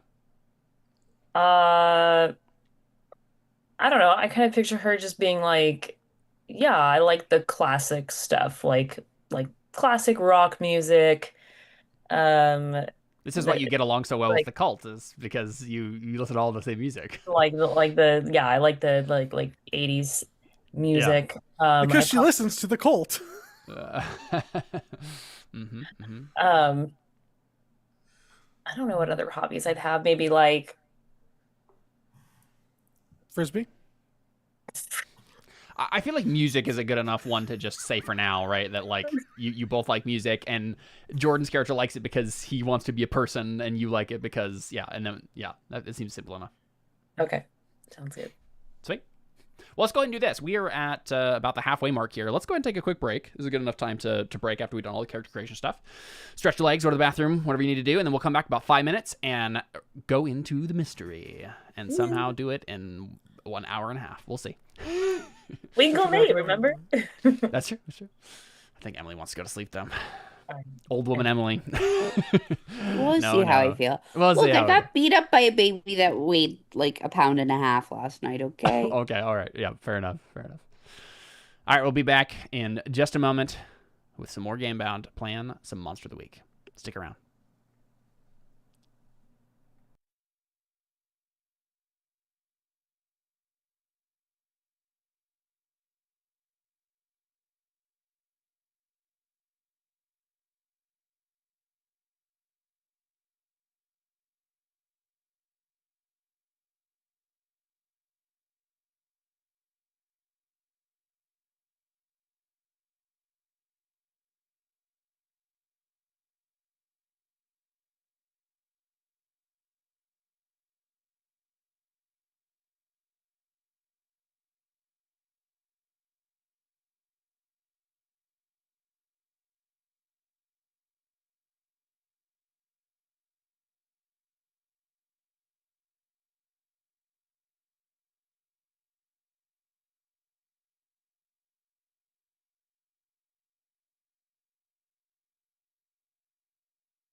Hey, we returned with Gamebound. Why? Why would you do this Well, to me, the first time it was thought- the soda. The We soda were thing. friends. Well, Hi. That's where you're wrong, Caleb. I was trying to think of the. Oh, there's like a fun phrase to say when someone says something like that, but I completely One of my favorite blanked on phrases it. to say is, "This is Gamebound, and we're playing some more Monster of the Week. We just made some characters, and we are about to get started with our mystery here." It's a weird phrase. It's a really yeah, specific- well, it's a or long oddly one. specific. I know. But we Yeah, and are. how did I miss that one on the bingo card? We are about to jump into it here. So you guys are on the road, right? We've established this previously. You guys kind of travel around. We have an initiate, we have a chosen, and we have a forged. And right now they're kind of traveling around. I think they're traveling around the Midwest specifically because, they've ended up in Wisconsin. We are in Kessler, Wisconsin is the name of this place. And first off, my question is, why are you wandering around? Is it just because of Blair's chosen nature? She is looking for her destiny? And you guys ever tagged along? I mean, I'm looking for a way to not be a sword anymore. Sure, yep, of course. Yeah, I think I'm just finding leads for other monsters. Yeah. Seeking I them. mean, certainly if your whole destiny is just to end all monsters, it makes sense. You're just going around finding all the monsters you can and killing them. And yeah, maybe you can find some bigger way to make this not so time consuming, right, along the way. And I know all of you have, or at least a couple of you had at the beginning of each mystery moves. Let's go ahead and do that now to get started here. Start with you, Walter. When you're in good standing with your stacked what you are, we've just begun the game. There's no reason for you to be out of good standing. Go ahead and roll Charm. Let's do our first roll of the game. I believe if you just click on the 2d6 at the bottom of the move there, those little dice, the red and white die. Oh, okay. Let's see. I believe that's what you do. Charm default. Okay. I prefer gassy 6, but There we go. Ooh, I managed to get a 10 even though I have a -1. Incredible. Yeah, you rolled a 5 and a 6 there. All right, cool. On a 10 plus, they provide some useful info or help in the field. Do you have any preference for what that is? I'd love if they're sending us off on a specific mission. I'd love if they already knew something about maybe the weakness of the monsters that we're hunting. Okay. What monsters are you hunting? We're hunting. Because I think when you show up at this town, you don't know necessarily that there's any monsters here. This is as you're traveling around is kind of what this is going to be. But We are hunting sentient chickens. lizard people who are in skin people suits. okay. Yeah, trying to weed out some corruption, maybe. Yeah. Okay. The local okay. government has been taken over by the My lizards. Okay, sounds good. Sounds good. looking That for sounds my- like something your cult would be interested in doing. Yes. I like to What- imagine now that this is set in the same universe as that other one shot that we did, where I was a lizard person. The fiasco. Yeah. I will neither confirm nor deny this. So yeah, I like the idea that they would provide you some help with being able to root out corruption in some way, right? Maybe they've given you a device, Walter, that when activated, you can see someone's true nature or something. Maybe it's not as all encompassing as that. Maybe it won't work on everything, but maybe there's something it does that in certain conditions or against certain types of things, it will reveal what is true about them. Maybe. Does that make sense? Ooh, I have an idea of how to Yeah. weed them out. We go around town introducing ourselves and we say what cult we're part of. If they have a reaction, we know. We know they be lizard people. Yeah. Sure, yeah, and we can. I don't think it's something so powerful that like no matter who you use it against, right? It just is gonna work. Um, Hey, look, they're lizard people. It's gotta, like, we ought to see the fear in their eyes immediately. I mean, lizard brain.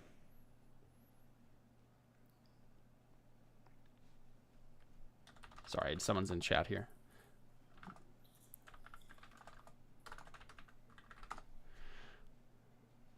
Yes. Yeah. Sorry, I got derailed for a second.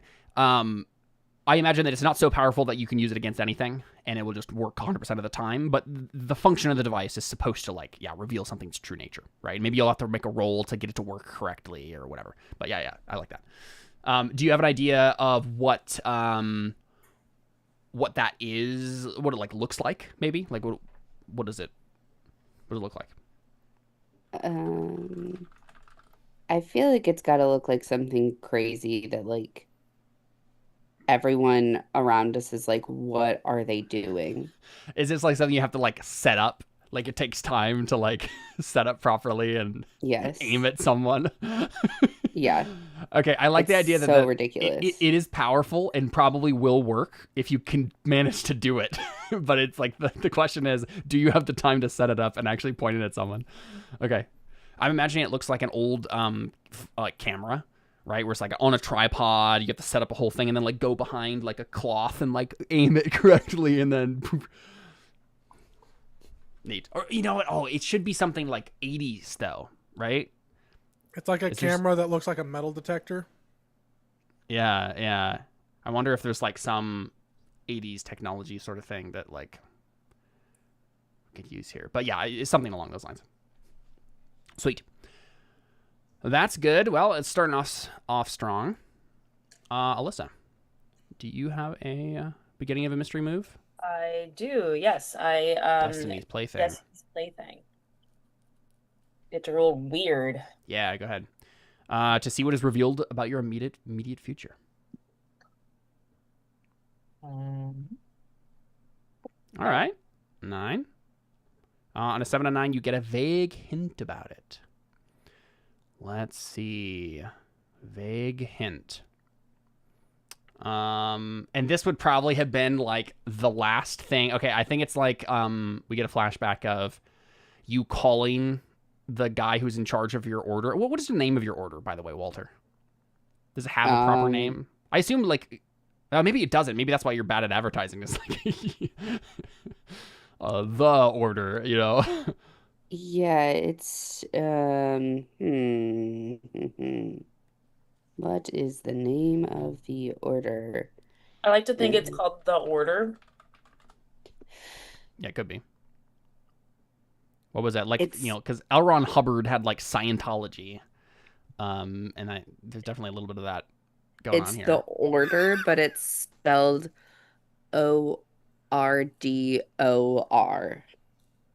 Order. Order. Okay, yeah. That's better than what I was thinking. So some people are like, the odor? No, the Order. I was thinking it would look like Theodore, yeah. So apparently, there is a fashion company called Ordor Fashion. So if you get confused that's for where anything, I got this trench coat. Yeah, if you get confused for anything, it's that. But yeah, I think there's also like a Ordor Technologies, like an IT firm. So like that's probably what it is. It's like people are just when they Google it, that's all that comes up, right? It's just these random companies. All right, cool. Anyway, what I was going to say is I think you got a call, or maybe you called him, Alyssa. Blair called Grandpa, whatever his name or title is. I don't know if you have an idea there, Emily. But I'll think about it. Okay, yeah. I think whatever his last prophetic thing he said to you is like the thing that was the vague hint about this place, right? He's like, yeah, we're heading to Kessler, Wisconsin next. We're going to pass through there and then head on, head up north. And I think we call him the GP. Like, GP, okay. GM is general manager. The GP is the grandpa. the grandpa. Yeah. The I GP, thought it love was. I really thought it was gonna be Grand Poobah. Yeah, yeah. You know, it can stand for anything you would like it to, but it's the GP. The GP, love it. So, yeah, I think the vague hint he gave you was, let's see. Yeah. I think he said, yes, if you happen to be passing that way, you should stay at the Bender's Motel. Ah, yes, I believe I passed through there once, many moons ago. Ah, a fine motel it was. Bender's Motel. Remember that. Bender's Motel. And that's what we see you guys in front of, right? This like kind of rickety sign. And I mean, maybe even the first line we get is one of you saying like, I don't know, he made it sound nicer, right? Like, and it's kind of this rundown, rickety little motel here in Kessler.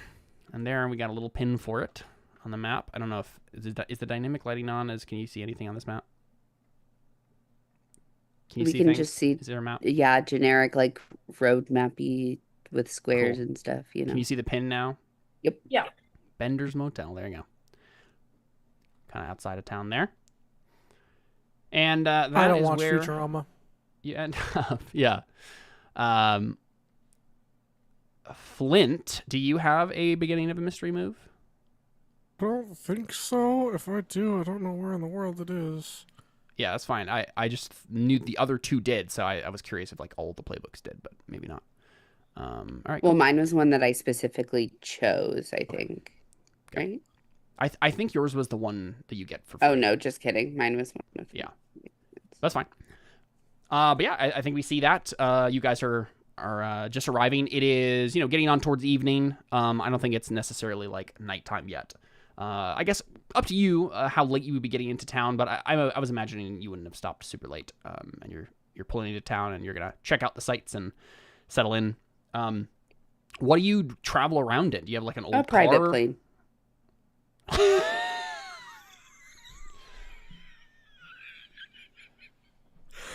She was just ready with that answer. I don't think that's true. Now I know I know your organization is rich, but I think given the premise of the never game we've set up. I never said it was a jet or something. It's our private plane. It's a two-seater.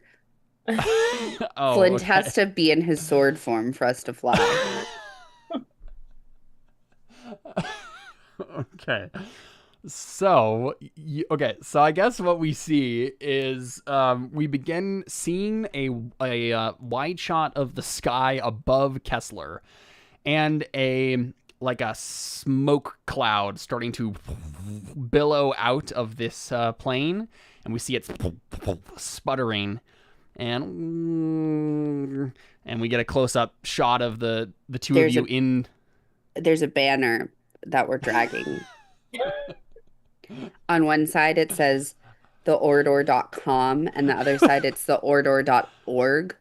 And so the cult is .org, but then we also need advertising money from theordor.com. Which is the company. Which is the company. fashion brand. Okay. Okay. Thank you for derailing the semi-serious nature of this three shot that I was hoping to garner. This is all very serious. Very serious. Yeah. Okay. If you let me just have a private jet, period, I wouldn't have had to do all that. But Yeah. One side is for those who want to join the order. The other side is for people who want to place an order. And we see this, puttering, slightly on fire engine. We get a close-up shot to the two of you kind of bickering in the front seat, the two-seater, as one of you is trying to land the plane in the non-existent airstrip. Let's see. it looks like there's plenty of field area. Yes, certainly. I'm going to see if the town I base this off of has... does it actually have a... Is this what I actually... Is there an airport? Oh, man. Wow. There's private airstrips There's everywhere. Yeah, I know. There's a little airport here. A little regional airport. Mm-hmm. All right, cool. So you are puttering along, and you barely manage to, roughly touch base on the airstrip and pull in to the private hangar. And I don't know if, yeah, you know what? Sure, let's make the. Let me actually pull up my notes for this. Let's make the guy who owns the airstrip, or at least talks to you here. Maybe some person who works at the airstrip. Let's give him a name, just in case he becomes relevant. This guy's name is Carl Wendt. And Where Carl, did he go? no one knows. Carl, helps you get. He probably walks out as you are pulling into, or right in front of this hangar, and he's wiping his hands on a cloth and a rag, and he says, "Wow, okay, yeah." And I think Carl is, I think he has red hair. He's tall, kind of curly hair. He seems to be in his late 20s, and he just says, "That does not look too great. What happened?" Well, Smarty over here said that the oil was fine. And when I told her it's been a while since we've changed it, Him. sorry. Okay. One of us was bound to do it eventually. Yeah. I'm just like, we made it here, didn't we? Yeah, and here Surely, by the skin of our teeth. for the stream, here's Walter. There's Walter. That's our good boy Walter. And Blair. Actor pics. And so I imagine right now, right, the sword is packed up in the back of the, whatever storage compartment you have here, right, behind the seats. Can you talk while you're in sword form? Yeah, I guess you do have a little I think mouth so. Yeah. on there, right? Here, wait, let me Yeah, I don't think they've seen my sword form. pull yet. your. I've only Token. seen your person form. So here's the sword form. Our very serious 3-shot. Wow. Yep. Yeah, I'm the one who tried. ruined it. I It was me. Look, here's the deal. I've kind of binged Ego Raptor cartoons today. I'm pretty obvious that the person in chat. I'm pretty sure that the person in chat just put a Twitch emote of that person that your character is, Emily. So yeah, I am the real chosen. Yeah, we see you guys bickering about this, right? And Carl finishes wiping his hands on the rag and kind of tucks it into his waistband and or his belt or whatever he has here, and he's just hands on hips, looking okay, well, I'll take a look at it, but I don't know if I can promise much on such short notice. Hey, you guys have a place I just go, what if I give you this? And I just toss him a stack of cash. Stack of bills. Yeah. Yeah, he frowns at it. We'll be here a few days. It's okay. You can take your time. Okay, yeah. I mean, this will certainly cover it. Say, folks, you got a place to stay while you're in town? The old man said Bender's Motel or something like that. Yeah, that'll work. You know he doesn't like when you call him that. Well, His name is he the though. GP. I don't think he likes GP either, so pick your poison, man. And I'm sitting in the cargo, just going Yeah. to my saying to myself, "Yeah, I don't like being stuffed into a cargo space." Do you say that to me too? No, I'm saying that just to myself. Okay. Is Walter going propping the seats back and grabbing his duffel bag of stuff and all Yeah. the other stuff? Yes. I sling a duffel bag over one shoulder, pull the sword out and drop him on the ground for him to transform or something. And then I sling a sniper rifle over my other shoulder. So I'd like to imagine that Carl has like turned to the airplane and has started like working on it when you do this, and so then he turns back and sees this person he didn't notice before, and he frowns and he's like, "How three of you fit in there?" He like looks.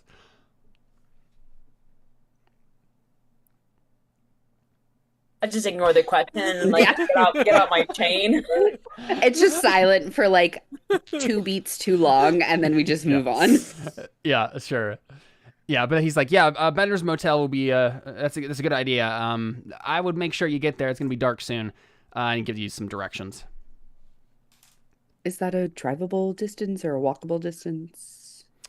I think let's say it's probably walkable-ish, right? Let's say that this is the airstrip over here, and this is Bender's, right? So you have to like take a long walk down this 22 road. feet. Yeah, only 22 feet. Yeah, and he's obviously larger than that, but Incredible. What luck. yeah. So you guys, and he's like, I suppose Like I was we could, destined to be here. I suppose we could see someone can give you a ride, but you know, All right, we'll carve our own path. It's okay. he nods. Yeah, you do that. He doesn't need to carve it. Yeah. It's like I'd get going. It's gonna be dark soon. The dark is where I thrive. And I put my sunglasses on. Mm-hmm. He looks at you and he says, "Is that a gun?" And then I whip out from my duffel bag my nunchucks and go, it's nothing compared to these. Are you guys looking for some sort of convention or something? Because I don't know if we have any of that here in Kessler. No mentions of conventions. Interesting. No fun here, huh? Yeah, something like that. Sure. Well, good luck. I'll see what I can do about this. When are you gonna be back? Probably be a few days. Okay. Well, Whenever the job is done. sure. So I guess I'll find you at the Bender's Motel then. Well, here's my business card. And it just says, Door. it says the Ordor, and then on the back it just says Walter. Nice to meet you, Walter. Oh, I'll see good. what You've I'll read see my what I can do business about card. Yeah, I'll see what I can do about your plane. Just make sure you get checked in at Bender's Motel, and yeah. I won't keep you anymore. You should get going. Guys, come on, let's go. We got places to be. Thank you, Carl Went. Yeah. He looks down at his name tag. He's like, yeah, you're welcome. I give him a bow. Yeah, and we see you guys start they- to trudge down the giant road leading, just like a As- country road, right? Go ahead, George. As the other two are walking away, I just like walk up to the guy and just say, "Look, it makes more sense if you don't think about it." Then I just give him a pat on the shoulder and walk away. Catch up to the others. I'm not sure what it is exactly I should not be thinking about. Okay, see ya, whoever you are. And he like looks at we see him like actually look into the compartment, and he's like, that doesn't how right. And then we just see you guys Maybe a trudging small along. child, but certainly not. Certainly not a full Because grown I'm man. tall and slender. Yeah, a full grown man with a mask. No. A full-grown man, maybe, but with a mask? No, No, never. way. No way. But yeah, so we see you guys trudge along the side of this road, and some cars are passing, right? Are you trying to hitchhike? Are you just walking? Carrying all your gear? Just walking. I am taking my time, making my way downtown, walking slow. Faces glow. And we're homebound. Because he's fire. We're Bender's bound. So do we just see you guys eventually, like, tired and sweaty, make your way to the Bender's Motel? I think I maybe got there faster than everyone else. I was using it as a training opportunity and did it at a light to medium jog. I would like to match that pace. Yeah, we start seeing you guys start to go faster and faster as you're trying to outdo each I other. just imagine it's a very like tempoed clip that I'm jogging at, and I would like my duffel and my sniper to just Yeah, in sync of nicely. course.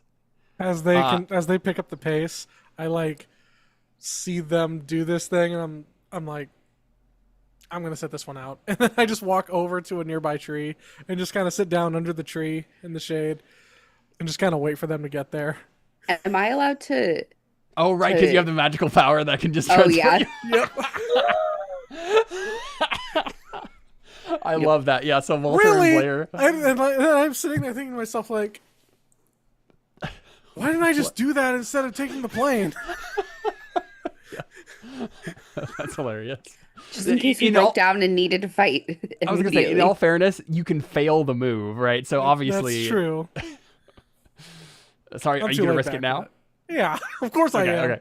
Sounds good. So we see you sit in the shade, and the two of them start jogging and like try to match each other's pace. I do think while you're sitting there, Flint, someone stops, right? When no one stops for Walter and Blair as they are walking down the road, but once you sit down in the shade, someone stops, and I think it is, let's say it's a, let me look at my notes here.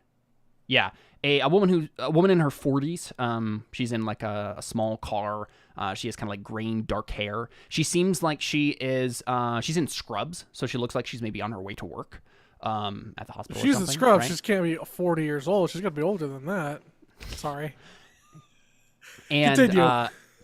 she stops and she rolls down her window and she seems concerned and she like looks out and she says, honey, do you have a place to stay? What are you doing out here? I don't recognize you. I'm just stretching my legs, taking in the fresh air. Gonna meet up with some friends over at Bender's Motel here in a little bit. Oh, Bender's Motel. Yeah, that's good. You should do that. The sun's getting a little low though. Yeah, it's a great opportunity to take in the sunset. Yeah, she stops and her car's like idling here.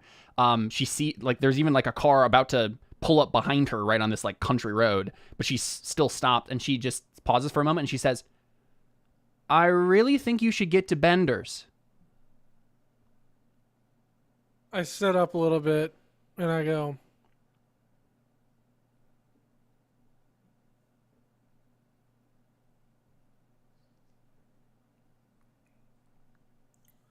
this isn't your first time have recommended somebody get. I know what you're trying to say. Get indoors after dark, right? Yeah. Something like that, yeah. She said, Is it? I really just think you should get to Bender's. Just take it as a friendly, some friendly advice.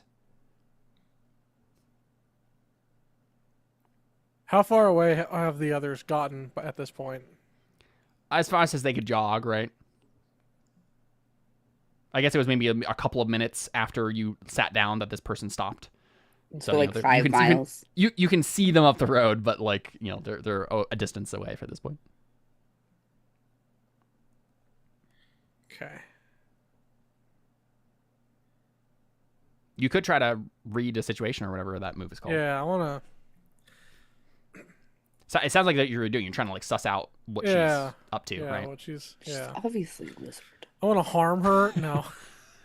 Yeah. So this would be, I think, maybe read about a situation. That's what you're trying to do. Yes. So how do I do that? Or maybe, I'm double checking the questions here. Yeah. This is good. Read a bad situation. So that's plus sharp. You should be able to click on sharp.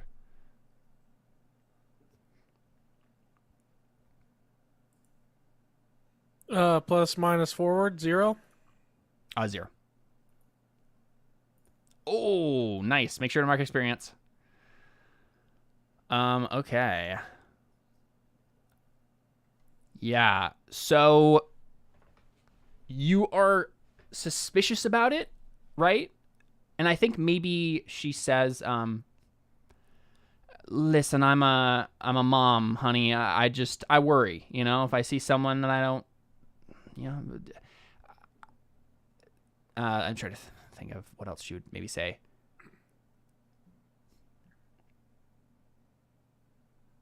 It's a habit. I can't help but mother everyone younger than me that I see. Sorry, I didn't mean to give offense. And you take that at face value. You're just like, okay, yeah, she's just a protective mom. So I'll wave her and say, I'll say,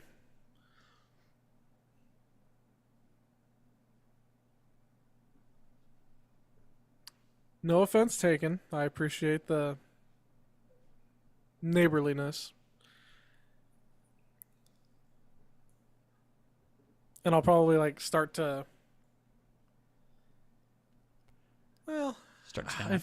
well, no, because if I just think that she's just being, if I don't think that there's anything sussed out, then I probably would just hang out there anyway. Yeah. A little bit longer. Yeah, I think she says, yes, just trying to be a good Samaritan. And then behind her, and she says, okay, well, if you ever need anything, I'm at the hospital, a Kessler Memorial Hospital. It's just down the road. Once you get to Somo, you take a right. All right? If you find yourself in need of anything, you can find me there. Right at Somo. Got it.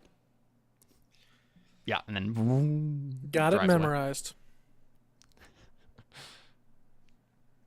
And as soon as you turn to a sword, all of your memory goes away because you don't have a brain anymore. Oh, that would be crazy. But yeah, so Emily and Leslie, your characters jog up to Bender's Motel, and the sun is starting to set. You guys are sweaty and whatnot. You guys have matched each other. Continue to pick up the pace as you're trying to outdo each other, I assume, and made your way to the parking lot. And you see it's mostly empty. It doesn't look like it's too busy. You do see one woman, maybe in her 30s, Hispanic, who is getting some luggage out of her car. She has a small red car, and she's grabbing it and starting to go into her room at the motel. And you see through the window up at the front, a man. Actually, no, he would just be outside smoking. Right outside the kind of the main office. You see this guy. You see this man kind of just standing there smoking. He's wearing pretty normal clothes. And he seems tired, maybe a little fidgety, his foot is tapping as he's smoking. And as he notices you, he kind of perks up, and he kind of even moves to meet you out into the parking lot. And he says, "You looking for a room?" As we approach, I'd like to say, smoking is bad for your health. You should try some light cardio instead. Yeah, but yes. He looks down. He says, "Listen, kid, the smoking's the only thing that's got me through the last several years, so I'll keep doing it if you don't mind. Name's Tom. This is my motel. You need a room?" What kind of rooms are available? We may need 2. They're all the same. I can get you 2. As you can see, not a lot of business what's in right the now. room? We got a bed, coffee maker, shower, sink, all the normal Just stuff.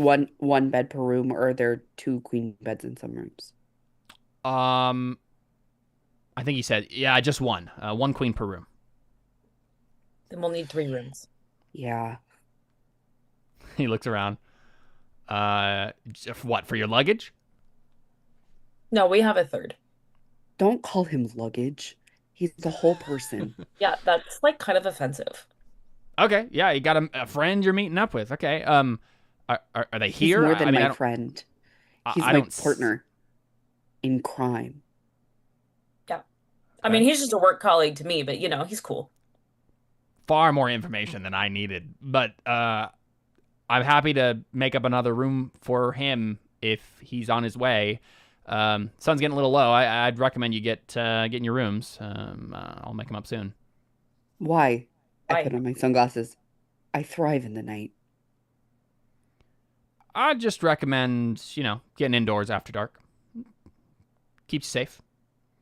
What? But the best time is at night. Is it not? Best time for what? Going out to the bars, Getting into nonsense. I think you'll find Watching that the stars. Kessler Because he isn't... pops out. Is that when you teleport? No, Okay, but that would be really That would- funny. So I'll have you make the move when you actually do. Yeah. I think he says, I think you'll find that Kessler's not really the sort of town you want to get up to trouble in, especially at nighttime, especially for, travelers. I'd keep to yourself if I was you. Why are Why? you worried about us getting arrested? Because, trust me, we have contacts. It looks like you wear glasses. These are Sorry, dumb not joke. prescription. The contacts are already in.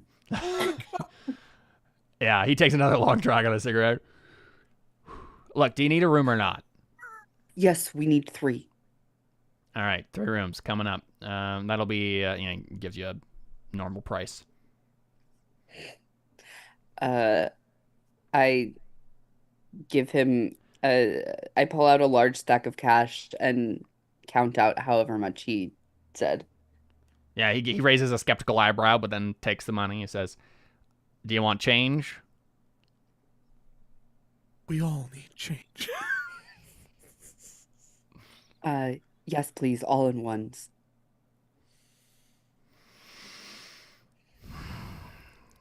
All He in lights one. a second Got it. cigarette, smokes 2 at once. I'm interested in your vending machine selections. Okay. Yeah, that's fine. All right, I'll be right back. Go ahead and take 3 through 5 there. Go ahead, just head on in, and I'll get you set up in a second. And he heads into the office and gives you some change. Blair, which number would you like? 5. Blair, which Did you do number that would on you like? Don't worry about it. Don't worry. Let's see. I guess I will take number 4. But why? Do I have to have a reason? It's so I I can guess protect so. both you and Flint at the same time. I'm the chosen one. If anybody's going to protect both of you, it's going to be me. Maybe I should actually be in the middle. Well, I can't be separated that far from Flint. That's Yeah, very sad for me. as you are arguing, you see this Hispanic woman like unlock her room, which is number 6, and start to go in, and she's just kind of like giving you a frown as she goes inside.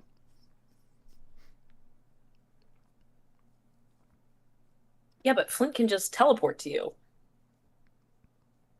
Most of the time. Sometimes he's not so good at it. Let's see how it goes. Flint, you want to make that roll now?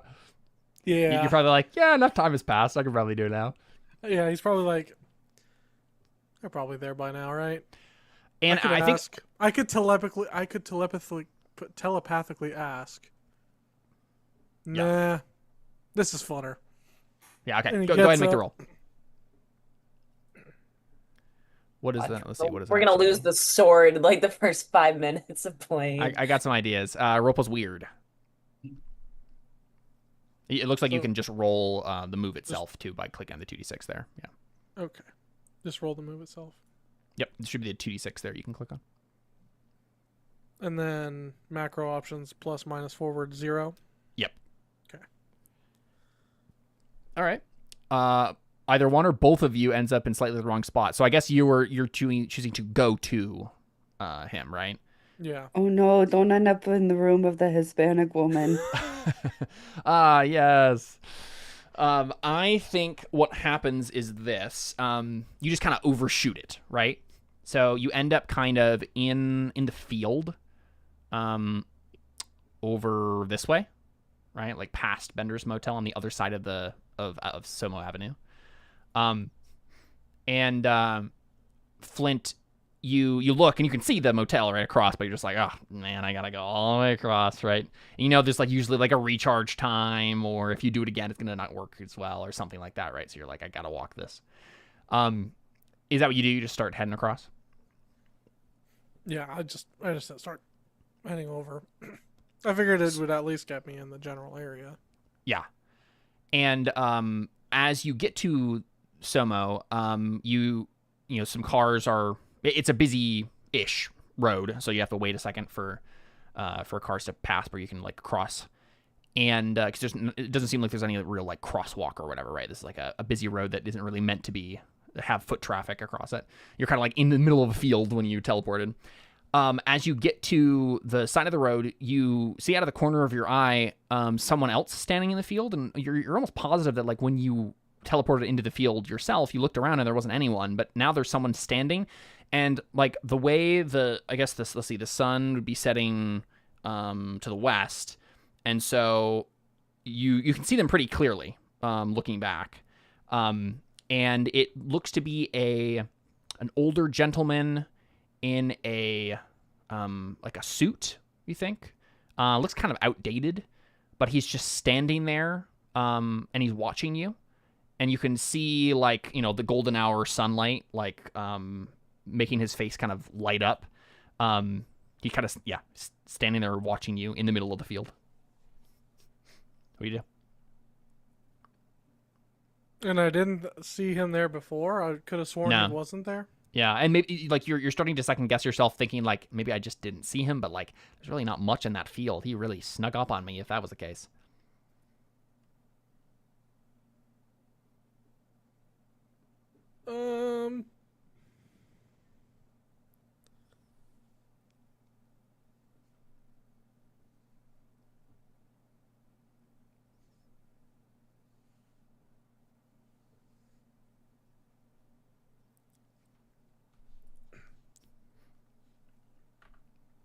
I would like to roll a vibe check. Yeah, you can I try to did read with read the situation. Yeah. It's plus sharp, right? Yes, be plus sharp. Okay. All right, mixed success. So you don't actually fail this time, which means you get to hold one. So you have a resource. You have one resource called hold that you can spend to ask one of the following questions. So you don't have to spend it now, but now would be the time to spend it probably because you're looking at the guy. What's my best way in? What's my best way out? Are there any dangers we haven't noticed? What's the biggest threat? What's most vulnerable to me? Or what's the best way to protect the victims? If you act on the answers, you get +1 ongoing while the information is relevant.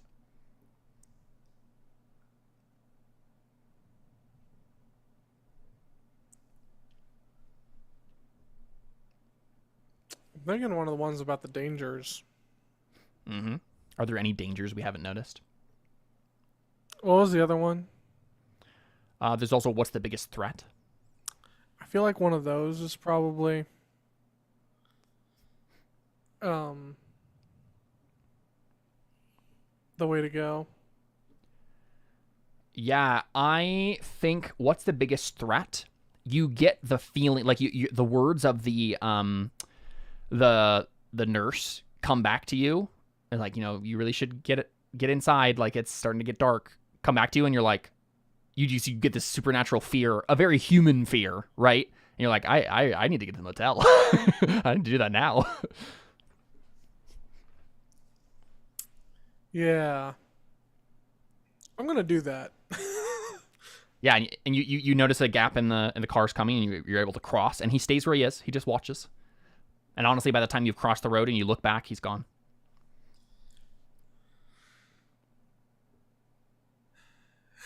So I think So you walk up to the Benders. Yeah, I walk up to Bender's, and on my way in, I telepathically will say to Walter, Yeah. I think I'm starting to pick up what the local monster infestation has been up to. Yeah, so you hear this in your mind, Walter, as probably Tom Bender is like making sure everything is right in your room, right? He's handing you ones. 1, 2. Well, like I hear this. I'm assuming I can't speak back to him. You have a telepathic bond, so I assume Oh, that I you can can. do it both Telepathic ways. Yeah. link. Yep. I Oh, think the okay. way that it works is that we can speak to each other telepathically. We are also both always aware of where each other is locationally, And you both feel each other's emotions. and we feel each other's emotions. So And you probably felt a fear there, Walter, when he did. Okay, and, so Go ahead, Jordan. to my side, we like either one of us can teleport to one or the other. Right. So I go, have you had an encounter with a monster? I don't know, but I had an encounter with something, and it seems that the local townsfolk might be a little skittish to go out at night. Yes, I've heard that too. Think it could be vampires?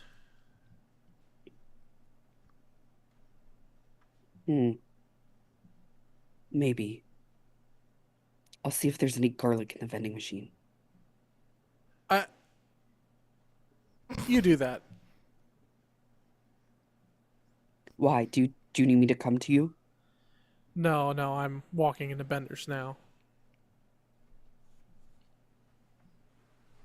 Yeah, and the same Hispanic woman smiles at you, Flint, as she goes out to her car to grab one last thing.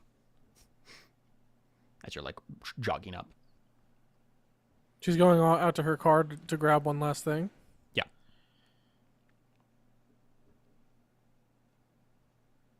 So, with going into the door, or like going into the building, because like, would I be able to walk into the building and then like look out the window?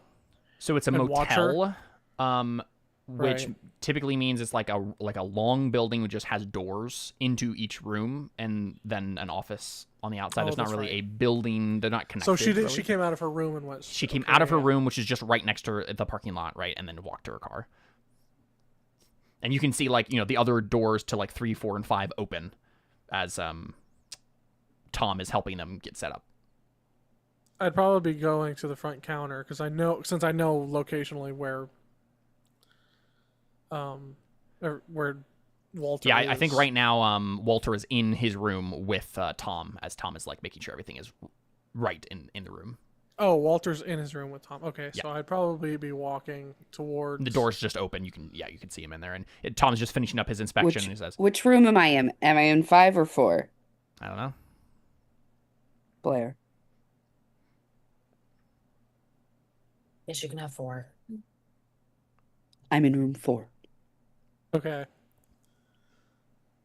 So I'm probably like I walk up to the door where they're at, but I have my back to them, and I'm kind of keeping an eye on this lady as she's going out to her car.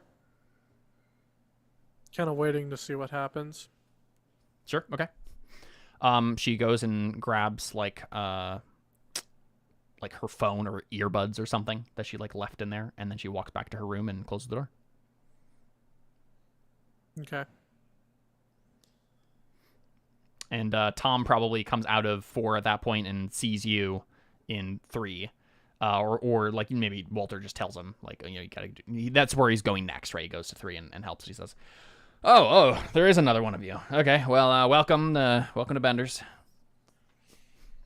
Need anything in Thanks. particular? You let me know." Actually, I just And he does a double take on you and realizes you're wearing a mask, and then he just like. I just go. It's a bad eyesight thing. It's a long story. It's not actually the case at all, but Well, that's obviously, the, yeah. that's the lie that I just give everybody. Yeah, he just It's frowns. like But then I'll ask him. Yeah. So has it always been the case that people in general in this town don't really like to go outside at night, or is that a new cultural development? He was like leaving the room when you asked this question, and so he like stands in the threshold. He's like looking out at the sun setting, and he. Not everyone. Just travelers.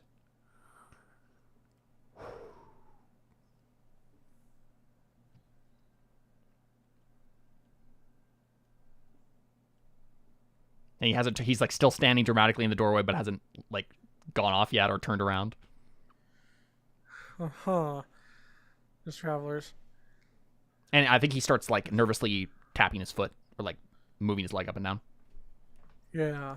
So I'll just rephrase my question. It's like, okay, so have you always recommended travelers to get in, or have the townsfolk here always recommended travelers get indoors at night pretty quick, or is that newer development? Is there maybe some fog Listen. that if you're not familiar with, it's hard to navigate through town? Listen, it's best if you don't ask too many questions. And he turns around. That's how people get hurt. It's best if you just follow the rules and stay out of the way. You do your business in Kessler and you move on. That's how it's always been. We look out for travelers. We don't want anything to happen to them.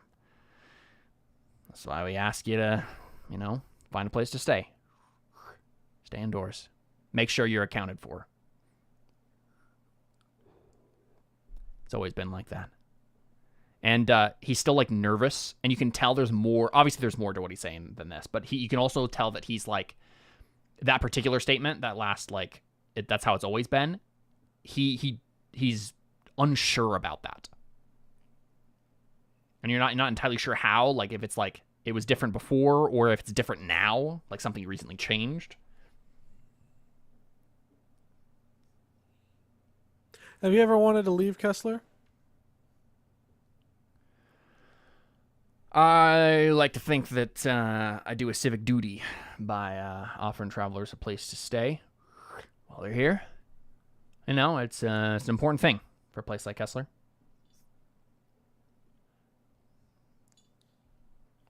You live here your whole life? Whole life, born and raised.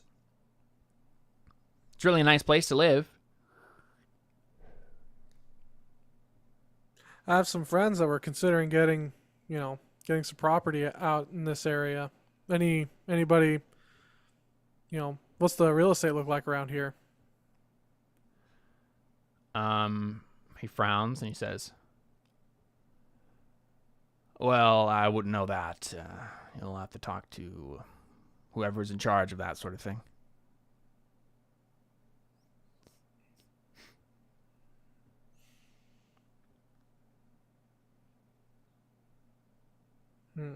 We just like to keep to ourselves, and we send travelers on their way. That's all. Listen, are you done with your questions?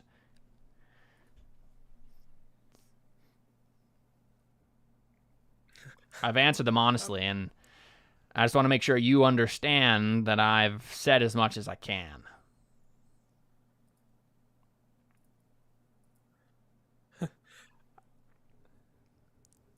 Well, as a matter of who I am, I'm never done asking questions. But I'm done asking you questions right now. And it's really what you didn't say that has helps me understand the most. You enjoy your evening. Yeah, it gives you a skeptical like, okay, yeah. And then steps out, walks back to his... He walks back to like the front office and he just stands outside on the curb smoking. Watching the sun go down. Would anybody like a can of pop before the sun goes down? And I flash 32 ones.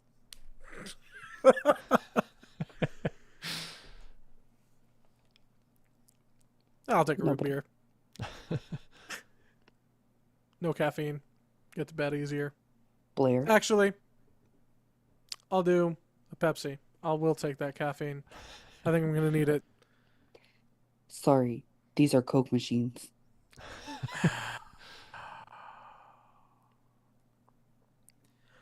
It always has to be Coke. It's one of the things you're like really passionate about in your human form. Like, I can taste the difference. Why do people say they can't taste the difference? I know, It's one of the- right? So It's annoying. one of the few arguments me and Flint have. Coke is far superior. Look,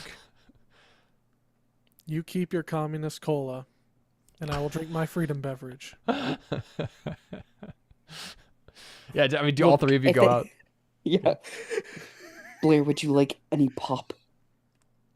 Soda. Diet, please. A diet pop. Got it. and then I just go, why diet? It's like my other thing. Is Yeah, that yeah, I just yeah. don't like. Ah! I do love the idea that like, Sorry, you're just Flint very is very opinionated. passionate about aspartame. Yeah, yeah. So is it just Walter going out to buy this for everybody? Yeah, everybody else can settle into their rooms. Yeah. And so I think you step out and you go to the vending machine, and the sun is pretty Except- low at this point. As I'm walking to the vending machine, I'm constantly whipping my head around, looking around me. You don't see anything immediately. Just like the woman's red car in the parking lot, what you assume to be Tom's truck, and Tom standing on the curb smoking. I think the vending machines are like around the side, past where Tom is. Just like, walk Hey, over there. friends, I'm sorry to interrupt, but William's like Yeah. whining about something and Ryan's not here, so I'm gonna go check on him real quick. Yep, sounds good. As I'm walking, can I roll for fortunes? It's once per mystery, I can use the ancient prophecies or divination techniques Don't that go predict get the future. soda. Yeah. Okay. And I roll weird, and I might get like extra stuff that I'm like, it's better to use it at the beginning of the Oh, mystery yeah. so I can have it for later. yeah, because you have hold to spend. Yeah, that makes sense. Yeah. Yeah, go ahead. Okay. As you're remembering the sacred words of the GP. The GP. Always remember to get ones for the vending machines. Yep.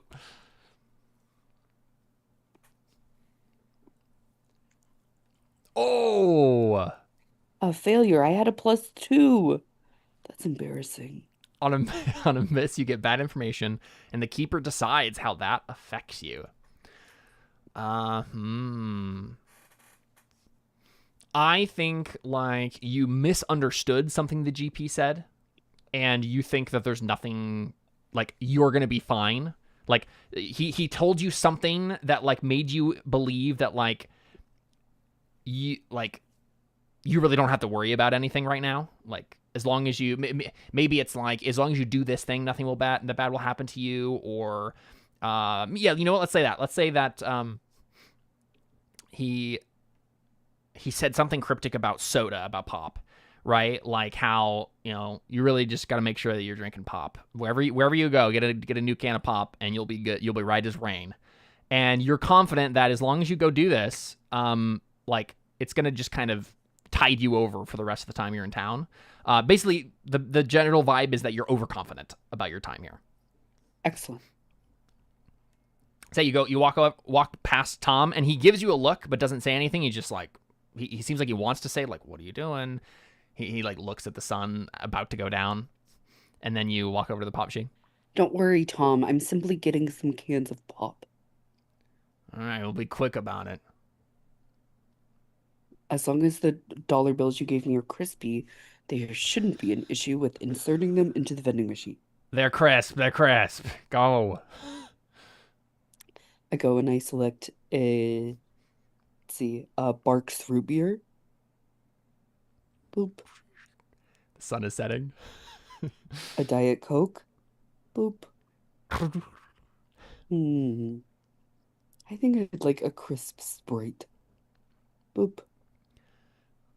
And on that last clatter, you realize that there's someone standing to your right in the dark shadows of the building. And it is a man dressed in some older, outdated suit. Well, Older gentleman. as I'm startled, I immediately whip out my nunchucks. Yes, you go like this. Yeah. And I he drop doesn't. 2 of the pops. Yeah, and they clatter down over the curb. And he just is staring at you. And he says, your name, if you please.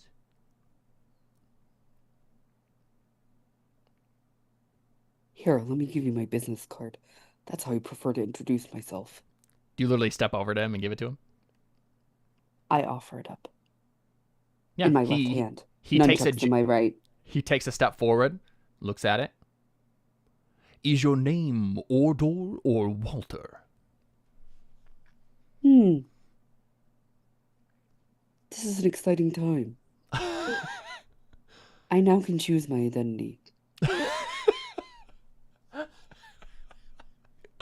Sir, do I look like an Ordor or a Walter?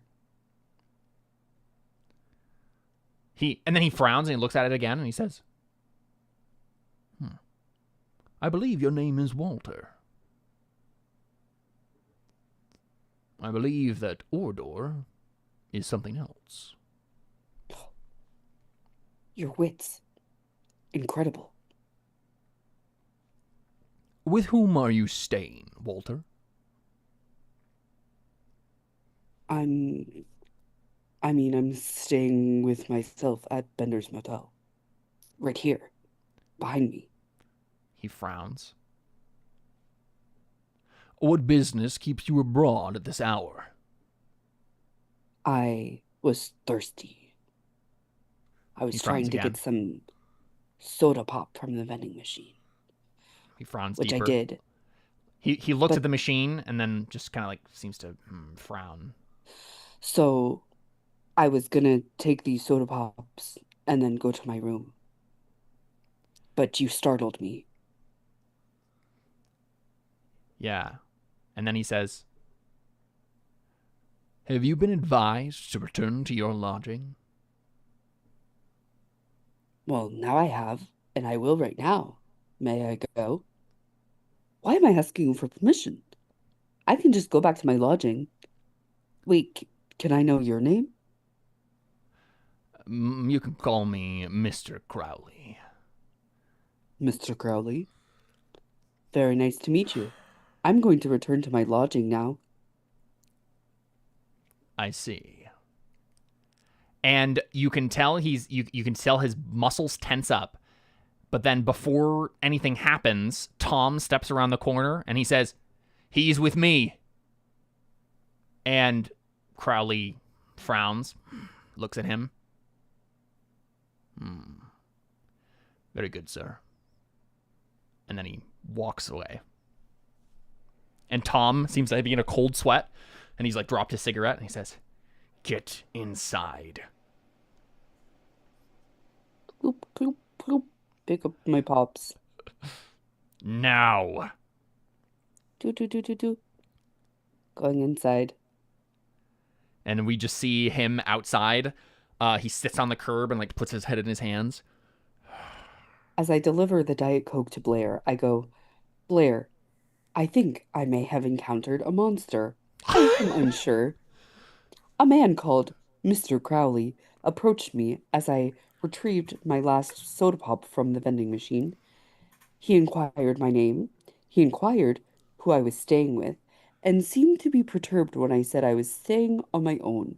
Then Tom intervened and said that I was staying with him and a guest of him, and Mr. Crowley seemed to accept that and seemed a little frustrated and walked away.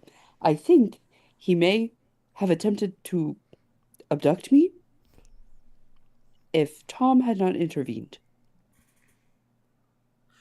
I would like to. First of all, I'd like to applaud Emily, just I for know. that whole. That was That's- incredible. Yeah, I was just coming back from comforting my son for this worm again. He misses the I worm. knew it. Yeah. Oh. I knew that's what you said. Seems upset about something. I'm like, I know what it It's is. an ongoing saga tonight. I miss him. And I was like, you miss him? You held him for 2 minutes. Boys rock. I love that. And then he said, Dad said we could go to the pet store and get Get a worm. That's supposed to be food for a different animal. right. That's what I was like. I think they only have worms for like food for fish, baby. Okay, I'm sorry. I didn't mean to interrupt. No, That was an you're good, you're amazing good. monologue. I'm just trying to keep my cool over here. I was simply trying to recap what you missed. Thank you. I He's like, well, then let's go get him. well, I would like to. Set up the machine. I'd like to pose that So Alyssa's you character knowing.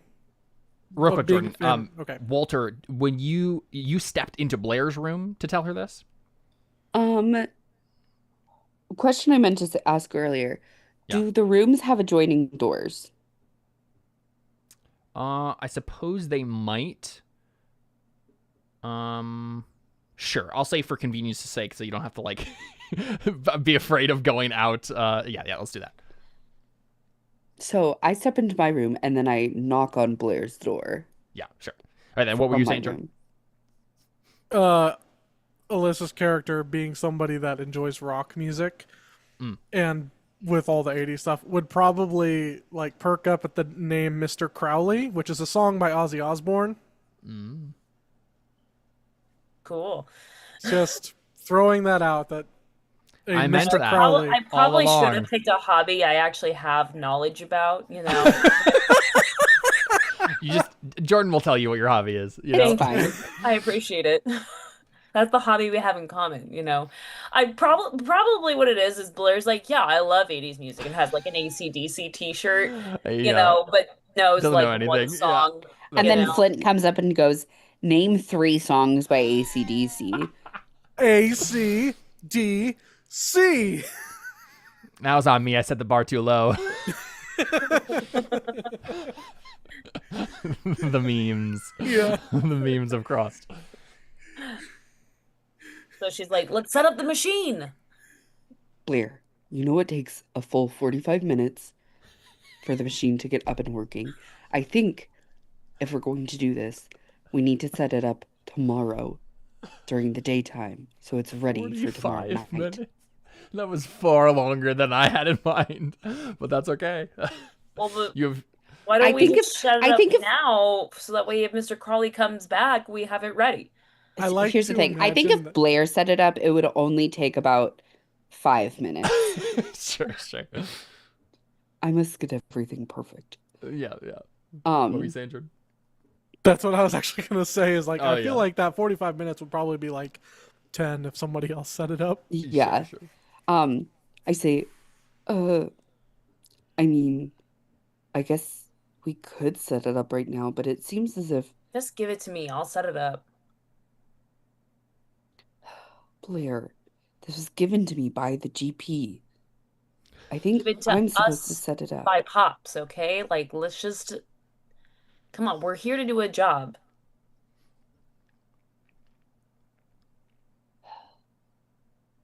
There is a move for Fine. this if you want to be convinced, Walter.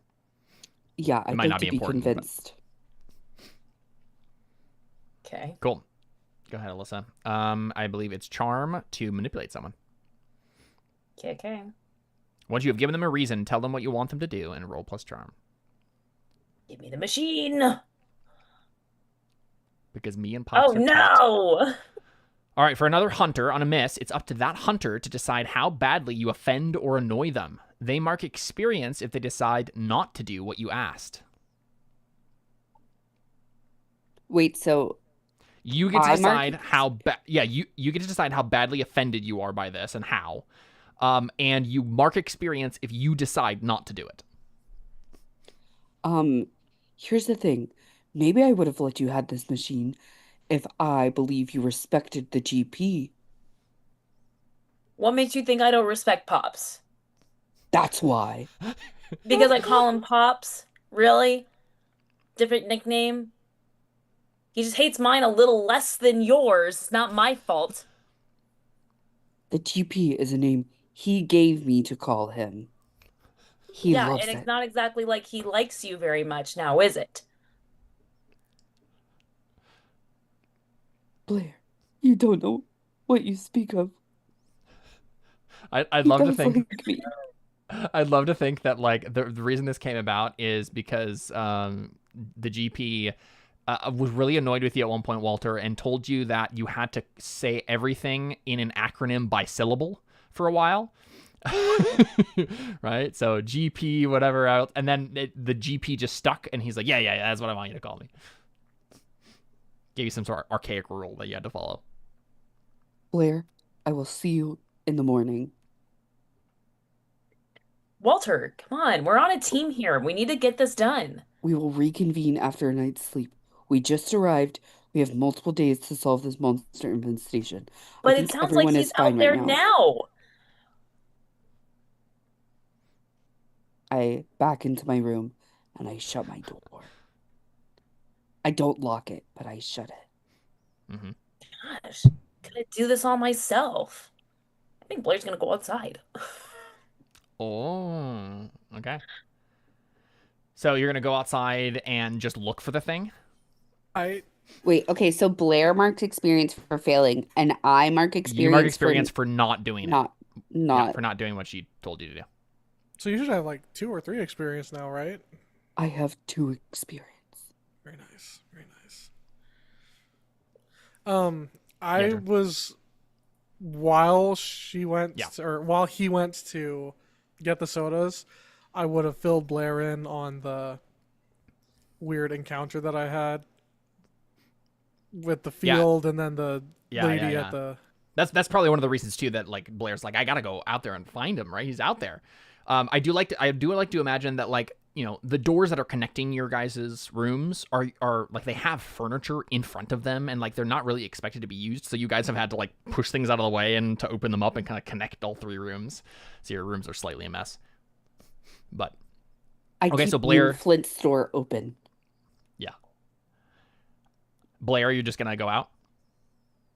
I think so. I think she's, yeah, gonna like, um, I mean, obviously take her, chain with her. Um, Actually, I wonder, well, because she doesn't have the machine. Yeah, that would have been her first step is to set it up. Right. But Well, You try to steal it. she knows that right now because I have declared I'm going to sleep. I will start my 15-minute oral care routine. Yeah, you could just come in and try to steal it. can I do that when it's like it's a small hotel room? I don't know that Blair like. I mean, I'm in my bathroom flossing for the next 8 minutes. I don't know if stealing it is her style. I feel like she's just like, I'm just gonna go out there and see what they Sure. both have encountered this thing, and But I'm the chosen one. It can't hurt me. I'm just it gonna can't kill it hurt if it me. shows I'll up. just Yeah. I'll figure it out. Sounds good. I think and I'm glad that Let's- you do. Thank you. Jordan, real quick, what is Flint doing during this time, right? Like, you obviously filled Blair in, but did you go back to your room at that point? Were you there witnessing this argument? I mean, I'm expecting that soda. Honestly, Flint is kind of thinking like we're gonna get together and go find this monster tonight, kind of thing. Yeah. Like Flint was about to be like, all right, so if everybody is saying not to go out at night, then it seems like the obvious thing to do is for us to go out at night. Right, that's exactly what I want to do. See? That's Flint's I just would like a inclination, good night's sleep before we start this monster hunting. But Flint was also like gonna be waiting for that soda. Right. So, I mean, Walter at least comes in and gives you the soda after his exchange with Blair, and then you're probably thinking this to yourself, but you see Walter starting to get ready for bed. And his Okay. room is in between yours and Blair's, so. Yeah. So I guess I'll say, uh, Walter, do you think that maybe tonight would be a good time for us to go out? Because if everybody is saying not to go outside and we're here to look for monsters, it seems like that would be the opportune time for us to go find the monsters, don't you think? Yes, but we had a travel day today. I'm just a little tired. Also, it will take me 45 minutes to set up this machine that the GP entrusted me with. And I think we should probably use that. And Mr. Crowley found me after approximately 10 seconds in the dark. I don't think we will have 45 minutes. I'm sorry, did you say Mr. Crowley? Who's that? Who's Mr. Crowley? He is a man I met at the vending machines. He requested what my name was. I handed him a business card. He said, "Is your name Order or Walter?" And I said, "That's an interesting concept. I may be able to decide what my name is right now." But then I asked which one I looked like, and he said he thinks my name is Walter. And I was like, "You're so smart. My name is Walter." Uh, then he inquired where I was staying, who I was staying with. I said I was staying here, staying with no one. And then he looked like he maybe wanted to abduct me. And then Tom said I was staying with him, and Mr. Crowley let me go.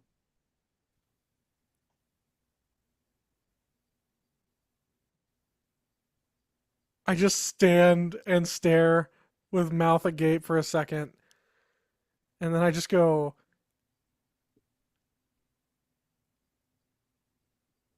why don't you go start your oral care routine? Do you not see I'm in the middle of flossing? Oh, okay. That's why when he said that, it actually sounded like, and then you use the other hand, he came to the very machine. I mean, I feel like I understood half of I it. said all of it telepathically as I Yeah. was swishing with mouthwash for 2 minutes. Perfect. Yeah. Okay, that's what I thought. Yeah. So you say that, right? And you just been going like this. He's been going like this the whole time, and then spits it out. Can you not see that I am in the middle of my? I'm already a third of the way through my oral care routine. I just think Efficient. it would be smart to set this up tomorrow before sunset. We can do some research tomorrow. And then, I mean, the most important thing is for everybody to drink their sodas. Did Blair, do we think Blair drank her soda before I left her? I don't know. Maybe we should go in and tell her to drink her I'll go diet check. pop. I'll go check on Blair. Okay, make sure You you go drink your ahead root and- beer. Oh, I will. I am looking very much forward to that root beer. Based on what the GP said, this is the most important thing to protect us against the monsters. I'd like to think that when you come out of sword form, Flint, your mouth tastes like metal, and you can't get it out of your mouth until you actually like eat or drink something. And so Yeah. that's one of the first things you do. Carbonation is particularly effective at clearing It tastes out. like metal because of all the blood. Yeah. So you cross to Blair's room. What is Blair doing? Well, I knock on Blair's door and see what happens. Right. I Was think Blair she getting like ready to tries go out? I think Blair like yells like, "If you're gonna apologize, do it fast." I'm sorry I said diet soda sucks, okay? She goes and like opens the door and she's like, "What? You got the machine? Did you take it?" The machi- Oh. Oh, that's a good idea. No. We can't go out and fight something just the two of us without knowing what we're up against. I'm the Also, chosen one. I can do it. Walter will know where Flint is because they have location awareness. Oh, yeah, I just yeah. remembered that. Yeah. One, Walter will know. Walter always knows where I am. Walter always Really knows just where I going am. a few steps outside this door. Two, I have concerns about this Crowley character. So do I. That's why I want to go kill him. That's why I don't want to rush out without knowing or without having a little more idea of what we're up against. I saw him. You know that there's not a lot that spooks me. Yeah, I know, because you're such a cool sword. I know. I mean, that's not. Yeah, let's go with that. Trust me, I'm not that scared either. I'm the chosen one. Like, what are they gonna do? No. You misunderstand me. This guy makes my skin crawl. Great. Let him crawl my skin. I don't know. Like, let's like I just want to do this. Let's go. I love you, Alyssa.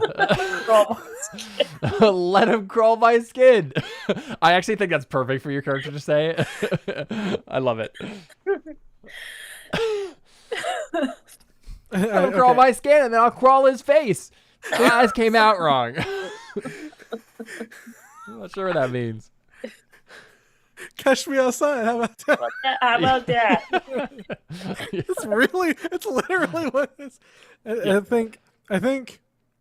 think Flint says, all right, look, if you want to step outside, just step outside briefly. And then, yeah, how do I say this? Just step out just outside the door, and I'm going to watch I through can the window. set up a machine in this room. There's a window. I can look through it. Does the machine work through the window? Walter's just Huh. being. Well, I can open up my door. There's ways to accommodate this, friend. Okay. Yes, you're right. Yeah, you're right. Walter's But just being petty. Walter. Yeah, I'm not going to defend that. But anyway.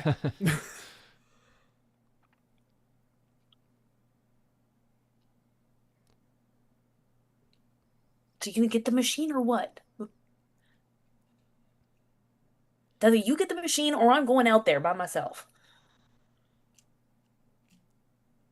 What does it take to roll to like? Charm again. Persuade. Yeah, but I think it would be Blair convincing you. No, I If mean, that's your I was turn. thinking. Actually, that's probably a good idea. But I was thinking like to actually steal it. Yeah, that would be act under pressure, rolling with cool. Okay. Yeah. Do I Let's need do to the charm. convince you of this first? Yeah, let's It sounds do like that it. first. Sounds like he's Yeah. hesitant. All right. Here we go. Let's fail again. Give your friend some XP. Whoa! Hey! Advanced success. Treat as a regular success if you don't have the advanced improvement for Wow. this move. Oh, you don't have the advanced improvement. But yeah, it's a success. All right, cool. You get to manipulate someone or for another hunter. If they do what you ask, they mark experience and get +1 forward. So it's basically just an incentive for Jordan to say yes. So I'll go. Okay. I'll get the machine. Just I'll set Don't it go- up in like 5 minutes. I don't know why it takes him so long anyway. is that really a question for you? Like, is that really a question for you? Like, you've been around Go it. get it. I'll go get it. And then Sounds good. So yeah, Flint, this is going to be tricky because, Walter knows where you are at all times. He has an emotional bond to you. But yeah, go ahead and act under pressure to try to sneak this out. Because I imagine it's like in a big bag and stuff, right? I roll cool. Yep.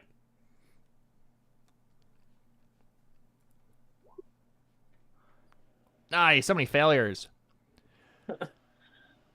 All right, yeah. So not only do you obviously sense, because what happens, Walter, is you're finishing up your oral care routine, and then you hear Flint enter your room but not leave it. You're like in the bathroom, right?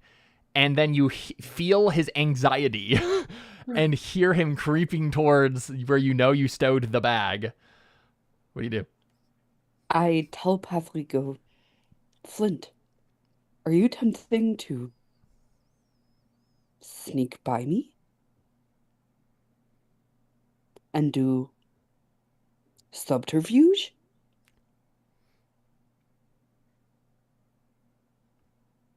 I think technically I attempted to sneak by you and attempted to do subterfuge, which is why I think that we all work better when we are together, which is why you would be great to finish your evening routine, and then you can revisit the evening routine after we do the machine. How does that sound, buddy? Flint, I thought you valued our friendship more than this. Blair, while this conversation is happening, you hear number 6 next to you open. But if you really feel this way, fine. Take the machine. Now, can I see this whole thing? Because our doors are open. The door is still open. I'm like peeking in. And I'm like, crap. I would imagine that the door is closed, Okay. or at least mostly closed, and I don't think Blair is like watching, just because I think only Blair hears the room next to you guys and is not distracted by the conversation. Just like, fine. Take it. Do it. Clearly, my opinions and insights mean nothing to you.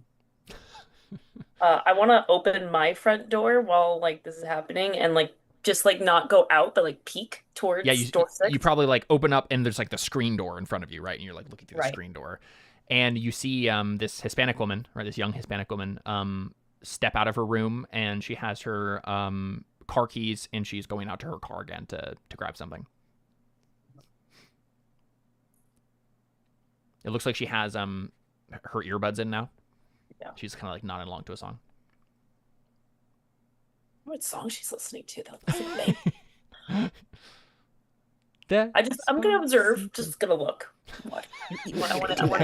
I knew it. It's one of the only Spanish songs I know. What were we saying, Blair? Oh, I was just saying I'm just gonna observe. I'm gonna watch her. Okay.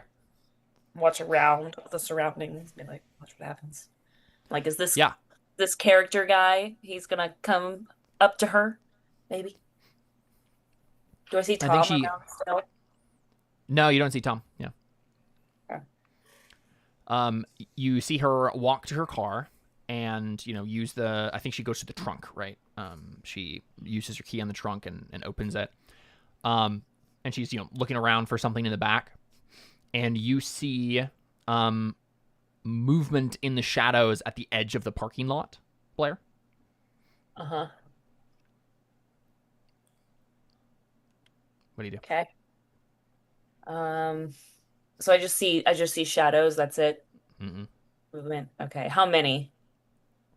Just one.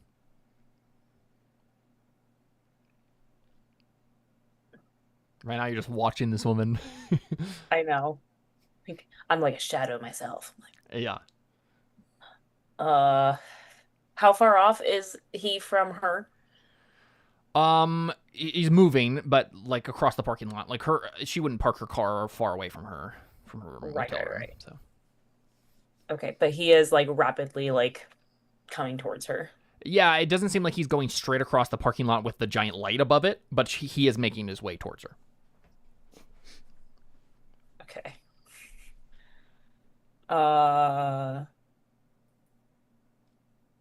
Or at least you think you see that, right? Like you can't see Mr. Crowley specifically or whatever, but you do see something moving. You think you do. Right. Wait. I mean, I feel like okay. I think what I'm gonna do is I'm gonna like stand there and wait, and I'm gonna take the unopened soda can that I have right now and start shaking it. She didn't drink the soda pop. Okay. And as I like bust out of the door, I want to like open it so that way it like splashes everywhere and be like, I'm trying to make this super dramatic, okay? Oh, you're doing your opening move. Okay, I see. Okay. I was like, I have no idea what you're doing with this. All right, everyone, take a breath. I'm the chosen one, which means that I'm supposed to deal with things like this right now. So let's not make this difficult. And I suggest you just leave now. Or trust me, You don't want to find out what's gonna happen when I'm done with you. And I point to like the shadowy thing. Yeah, go ahead and make that roll. If you fail this, the woman's not even gonna hear you because she has earbuds in. Okay. Big And obviously, Walter and I both hear this. Yeah, you definitely hear the door 'Cause open it's like and in the whole monologue and Yeah. And we probably know what's happening. So I think Yeah. Flint just goes, I think we might have to Okay. skip the machine. Okay, so I assume you're picking the monster in the shadows to hear you Yeah. and not Yes. to stop watching Watch listen. it. Just watch and listen until I'm done talking. Yeah, so you do see, I think, at that point, this figure at the very edge of the light, right? You can see clearly it's a tall man. But I think we see we're getting this now from the woman's perspective, and she grabs whatever she needed from the trunk, closes it, and then looks up and sees you. And you're focused on the shadows, but you're like, and you're going, and we just hear her music, and she's just like frowning and looking at you. But yeah, you see this like kind of shadowed man at the edge of the parking lot watching you. So, and it's until you finish talking, so it's not forever. I assume though that Walter and Flint can probably get out of their rooms if they want to like come help. Mm-hmm. All right. So yeah, I mean, I think she just kind of continues to sputter, but she'll like take a couple more steps forward to like, Yeah, and I see you over there, right? You picked the wrong person to mess with. I'd love to stay in chat, but I've got this monster reputation to maintain, and Yeah, we're killing monsters, right? and it's killing monsters like you. So, Emily Jordan, what are your characters doing during I this think I speech time? telepathically go, is she doing her opening number again? Is she really trying to start something right now? I think she's yeah. I think she's Flint. already started something. I On take the out my plus side. retainers. I like peek a little outside and like hear, like realize what happened with the soda and everything, and then I go, oh, Please tell me she drank her Diet Coke. she used her Diet Coke, so maybe you were right about that. Flint, I think it's time you transform. Flint cracks his neck and says, "Why do I always get stuck with the icky jobs?" And he like pops the pops a hole in the root beer and just chugs it all at once, crushes the can, throws it, like tosses it into his room, and then transforms. Nice. So we see this sword, and you catch the sword in your hand, Walter. And you just gonna bust out your door too? No, I think I go into Blair's room and just kind of like go to back Blair up and just try and see what she sees. Right.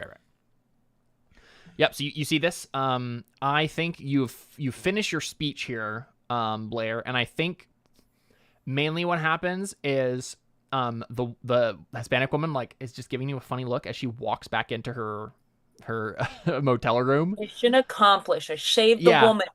and she like, she even like takes an earbud out at the end to like listen.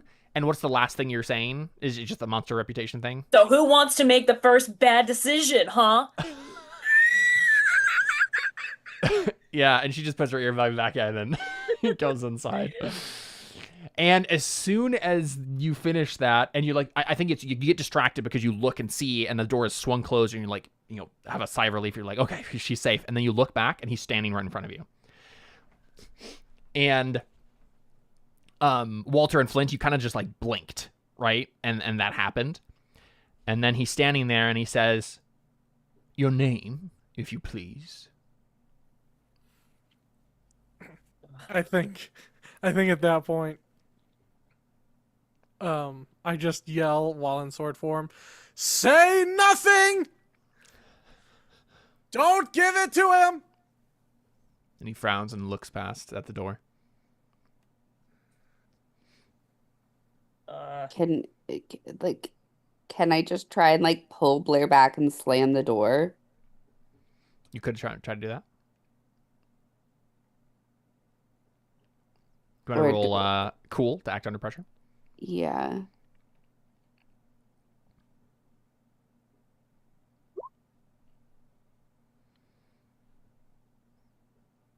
Yeah. So on a 7 and 9. Oops, that's not the right thing. Keeper is going to give you a worse outcome, hard choice, or a price to pay.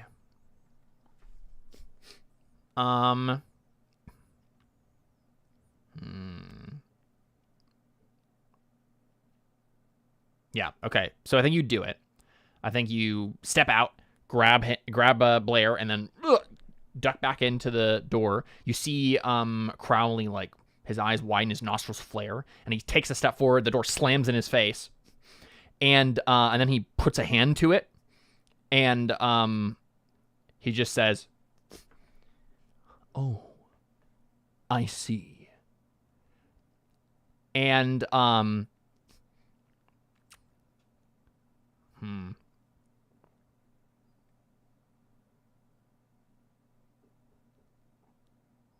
let's see. I think he stops, right? And I'm assuming you like close the door and not just the screen door, right? Yeah. And you don't hear anything.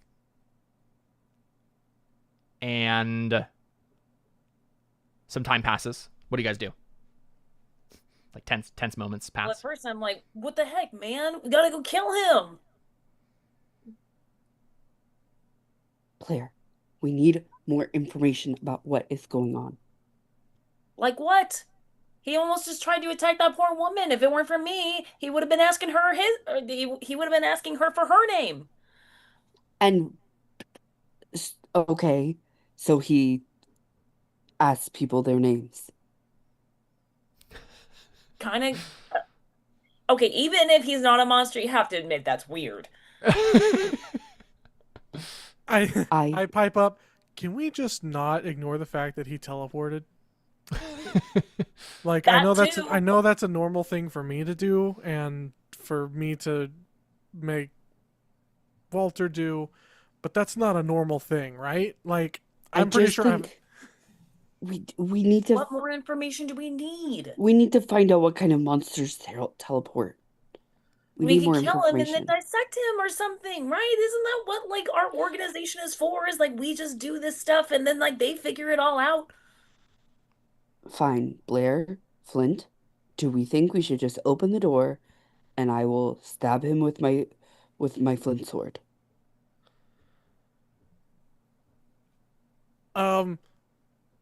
First of all, I would appreciate it if we don't use our names with each other around this guy.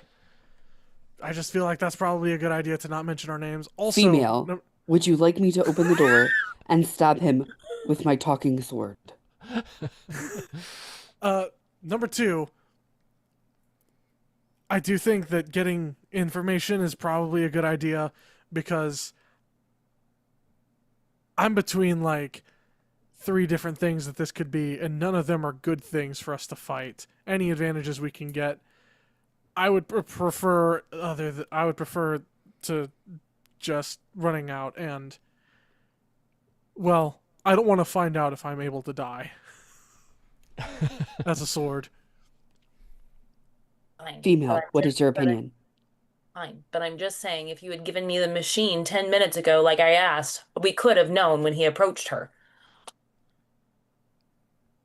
Good night. Wait, did you drink your soda pop? No, I used it to save the woman and distract him with my theatrics, thank you. A little asterisk comes up on the bottom of the screen, and it says, "The soda didn't do anything." I fear we have ruined our chances for tonight anyway, based on your actions. Ruined it? You didn't even want to start anything until the morning. The pop That was woman would have supposed been to dead if it protect weren't for us. me. Right, I forgot. Wait, what? I was like, why is he fixating the pop? Oh, right. I said. Yeah. I rolled a thing while you were gone, and I got bad Oh, information that the soda pop was gonna be enough to protect us from things. but I you rolled think multiple? So, yeah, so it's ruined until I can go get more soda pop anyway. I am going to return to my room, restart my nighttime oral care routine, and go to bed. I will see you all at sunrise.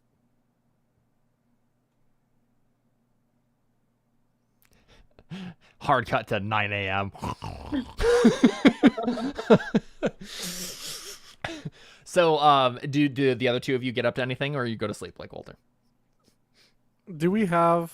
I mean, you said this is modern day, right? Yeah. So I probably have a laptop or something. Mm-hmm. Yeah, you could do some research. Yeah, I'm doing research. You better not be connecting to the Wi-Fi. There's a little Ethernet port. Excellent. Yeah, sure. There's a move for that, right? It's investigate a mystery. What are you trying to do, right? I want to. So you're using the method of the internet, and you Yes. are asking what kinds of questions. What are you searching out?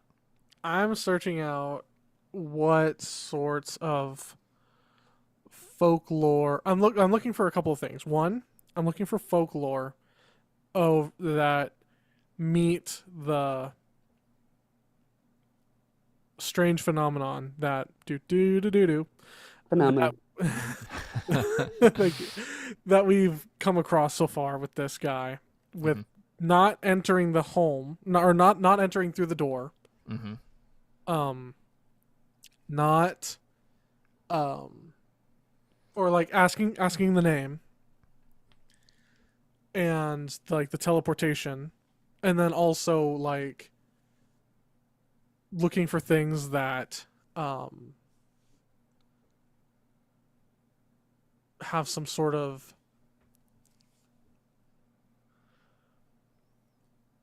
like any sort of folklore thing that has some sort of binding effect that would like basically cause the townspeople to be okay but not travelers, Sure. like seeing if I can find something like that. So I'm doing all that, and I also want to research strange like news articles, newspapers, anything like that from around the area, not just necessarily here, but like so and so was traveling from here to here and then they were never seen again, that kind of thing. So you're looking generally for folklore and like other weird news stories and things about this phenomena you're witnessing. This phenomenon I'm witnessing, and also specifically in the area. Okay, yeah. Sounds like you're enrolling to investigate a mystery. Roll plus sharp.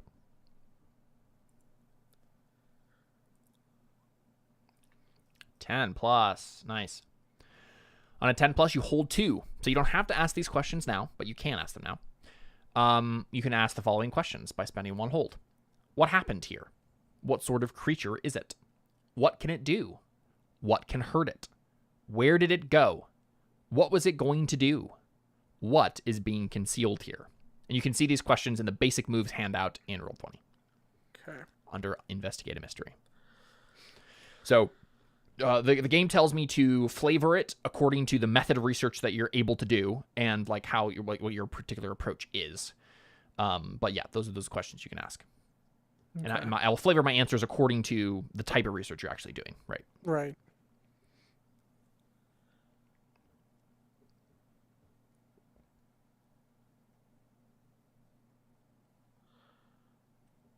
I feel like I'm inclined. I can do 1 or 2.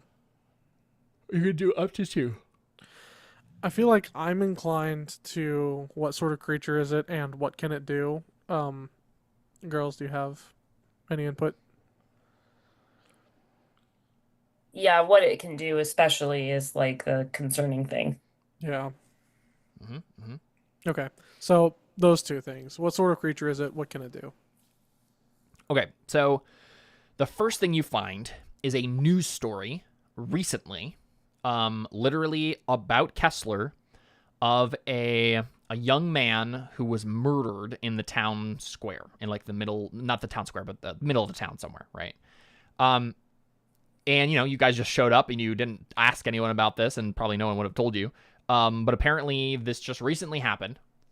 Let me find my notes about this. 24-year-old Evan Price. He was found like strangled near the center of town. The killing seemed to be unusually clean and violent. There was no robbery, no apparent struggle, and no real obvious reason why anyone would have targeted him. Witnesses remember an impeccably dressed older man speaking to Evan shortly before the death, but no one saw the attack itself. So it's a pretty clear case. Like you happen to, have witnessed some of this happen, and then this story was around for you to find. You could have found this out the opposite way around, right? If you had been asking people about like something strange happened in town recently. But instead you find, basically, it seems clear to you he's probably really strong. It's maybe not teleportation that it is, but like super speed, unnatural stealth and speed, right? Yeah, you don't think he has like the same sort of teleportation thing that you do, right, or anything like that. But yeah, really fast and sneaky. So yeah, fast, strong, sneaky. And honestly, can't go through can't go into a door. It's starting to sound like vampire to you, but which I thought initially. Yeah, but no blood wound, no bite wounds, right? Like there's nothing to indicate that he was bitten or that his blood was drained or anything like that in this story. And as you're looking around, you do see more stories about like disappearing travelers around this area, but it doesn't seem to ever be important enough or big story enough to have gotten any attention. Maybe you find some obscure podcast or website where someone is like investigating the disappearances around Kessler, Wisconsin, but then like the website is it's not updated anymore and hasn't been updated since 2019, right? And the last thing on the blog post was basically like, I'm gonna go to Kessler and find out the truth, right? Something ominous like that. But in terms of like what kind of creature it is, you know the basics of what it can do, right? What kind of creature it is. What you know is it like there's some sort of power related to like you can't go in the door, like you're safe indoors. But you're not entirely sure what safe indoors, what that only means at night. Exactly. Yeah. Yeah, safe it does seem indoors, like after nightfall is when this is happening. The third thing is the name thing. The weird questions, right? Exactly. Yeah. So I don't know if you have any real context or enough like information to come down decisively on like what it could be, but you do have a smaller list, right? Like you look through the various folklore things and mythologies and whatnot that the Ordor has access to, and you can make a short list, right, of like things it could be or be related to. One of them is a vampire. Others are like it's like a doppelganger kind of thing. Yeah, something like that could be related, you think. Yeah, like a doppelganger, but you can definitely tell there's something that has to do with the weird rituals surrounding it, right? There's obviously rules that it has to follow or something. And you're not really sure where that lands the creature. The only thing you can really dig up is it might be something like, yeah, it's a creature, whatever it is, that is bound by some sort of ritual, by some sort of rules, magical rules. And if you can find out what those rules are, then maybe you can keep yourself safe. You don't find anything about like that would hint at a weakness, though. Because you still don't have enough information to really fill in the last puzzle pieces there. But yeah, definitely something weird going on. Definitely related to the town of Kessler in particular. Do you do any research? Well, I guess, yeah, those are the questions you asked. And I think it's late enough at that point after you've done it that you're like, I should probably go to bed. Yeah. Well, especially because I'm at a point where it's like, oh, okay. They can't go indoors for some reason, like whatever that is. If it's a vampire portal kind of thing, can't enter portals without being invited or something. seems like at the very least the three of us are safe for tonight. Yeah, that seems right. Especially because it didn't like bust down the door after you went inside, right? Yeah. It was already in the process of doing the questions, and then you interrupted it. So if that was going to like set it off, and the door wasn't going to save you, then it would have busted in and attacked you.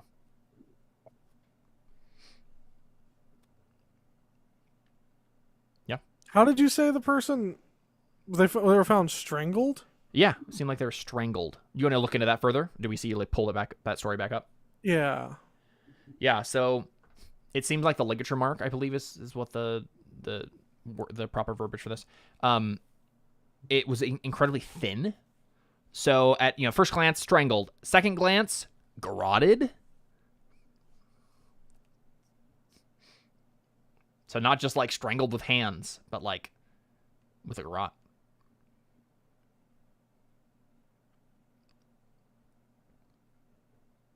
How thin are we talking? Like rope or wire thin.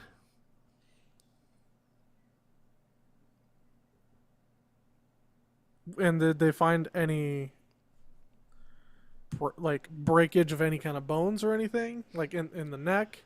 Anything that would have been like Fine. it seems like a garroting or a strangling. If that sort of thing is plausible, there would be no reason that it wouldn't have happened. It seems like pretty straightforward. So not like a hanging kind of thing, but No. Okay. No, yeah, definitely not hanging. It seemed like pretty clearly like someone pressed, and he was like found dead in the middle of the town, right? So like he obviously didn't hang himself. He people saw him like minutes before this happened. Someone else found him, and he had been garroted in the middle of the town at night. Yeah, I wanna. And there were no direct witnesses to the actual thing happening. No witnesses and no wounds, like physical wounds. No physical wounds except for the garrote itself. Yeah. Okay.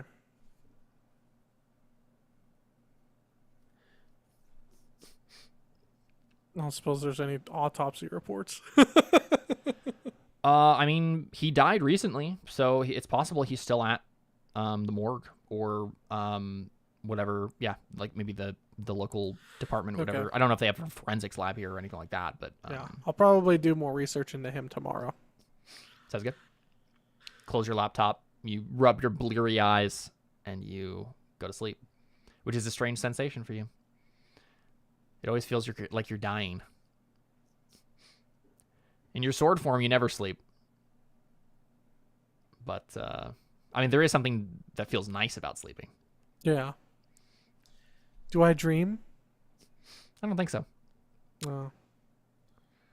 Also, one joke that I was going to say earlier that I forgot and I want to bring up now is I think when you first opened your laptop, we saw hot swords in your area and you quickly like clicked off of it. We see, a couple Keyblade swords. And, yeah, exactly. Yeah. Gosh. Cool. Well, I mean, that could be a place to end. That makes sense to everybody? Yeah. Cool. So we see Flint close his laptop, go to sleep, and the rest of you are snoring, and the sun rises on the next day, and we'll pick up next time with trying to figure out what is going on in Kessler. Sweet. Well, I initially planned this 3-shot as 3 different mysteries that you could solve in one session. That's not gonna happen, so that's fine. We'll plan on this being one mystery. Why Our would you ever think characters- we were doing 3 I don't mysteries, know. Caleb? I don't know. It's really honestly a pretty simple like mystery setup. But we had too much fun just playing around with it as the characters, so it's fine. These characters are enjoying too good to. No, I'm really enjoying it. I think it'll be really fun, and I'm honestly glad that we are taking our time with it. I actually prefer that. It's feeling good. All the character interactions and everything. I'm enjoying it. Cool. But yeah, we can pick up next time with that. Good. And I don't know what time I'll be done with. So, like, basically, what's happening is I have a meeting from 4 to supposedly it ends at like 5:15, 5:30, and then I've got back to school night for William, for William, and I don't know how long that's gonna take. So, like, sure. I'm thinking like 6:30 is when I'm gonna be free, but it could be as late as 7. I don't know. That So, works for me. I mean, and I'm we're done. I'm happy to play. So Yeah, Then as long as I'm everybody else is okay with down. that. Let's start a little later and going just slightly later. I think we'll still get a session's worth. Okay. Let's do it. All right, we'll be back next week with some more Monster of the Week. It'll be the same monster next week, but yeah,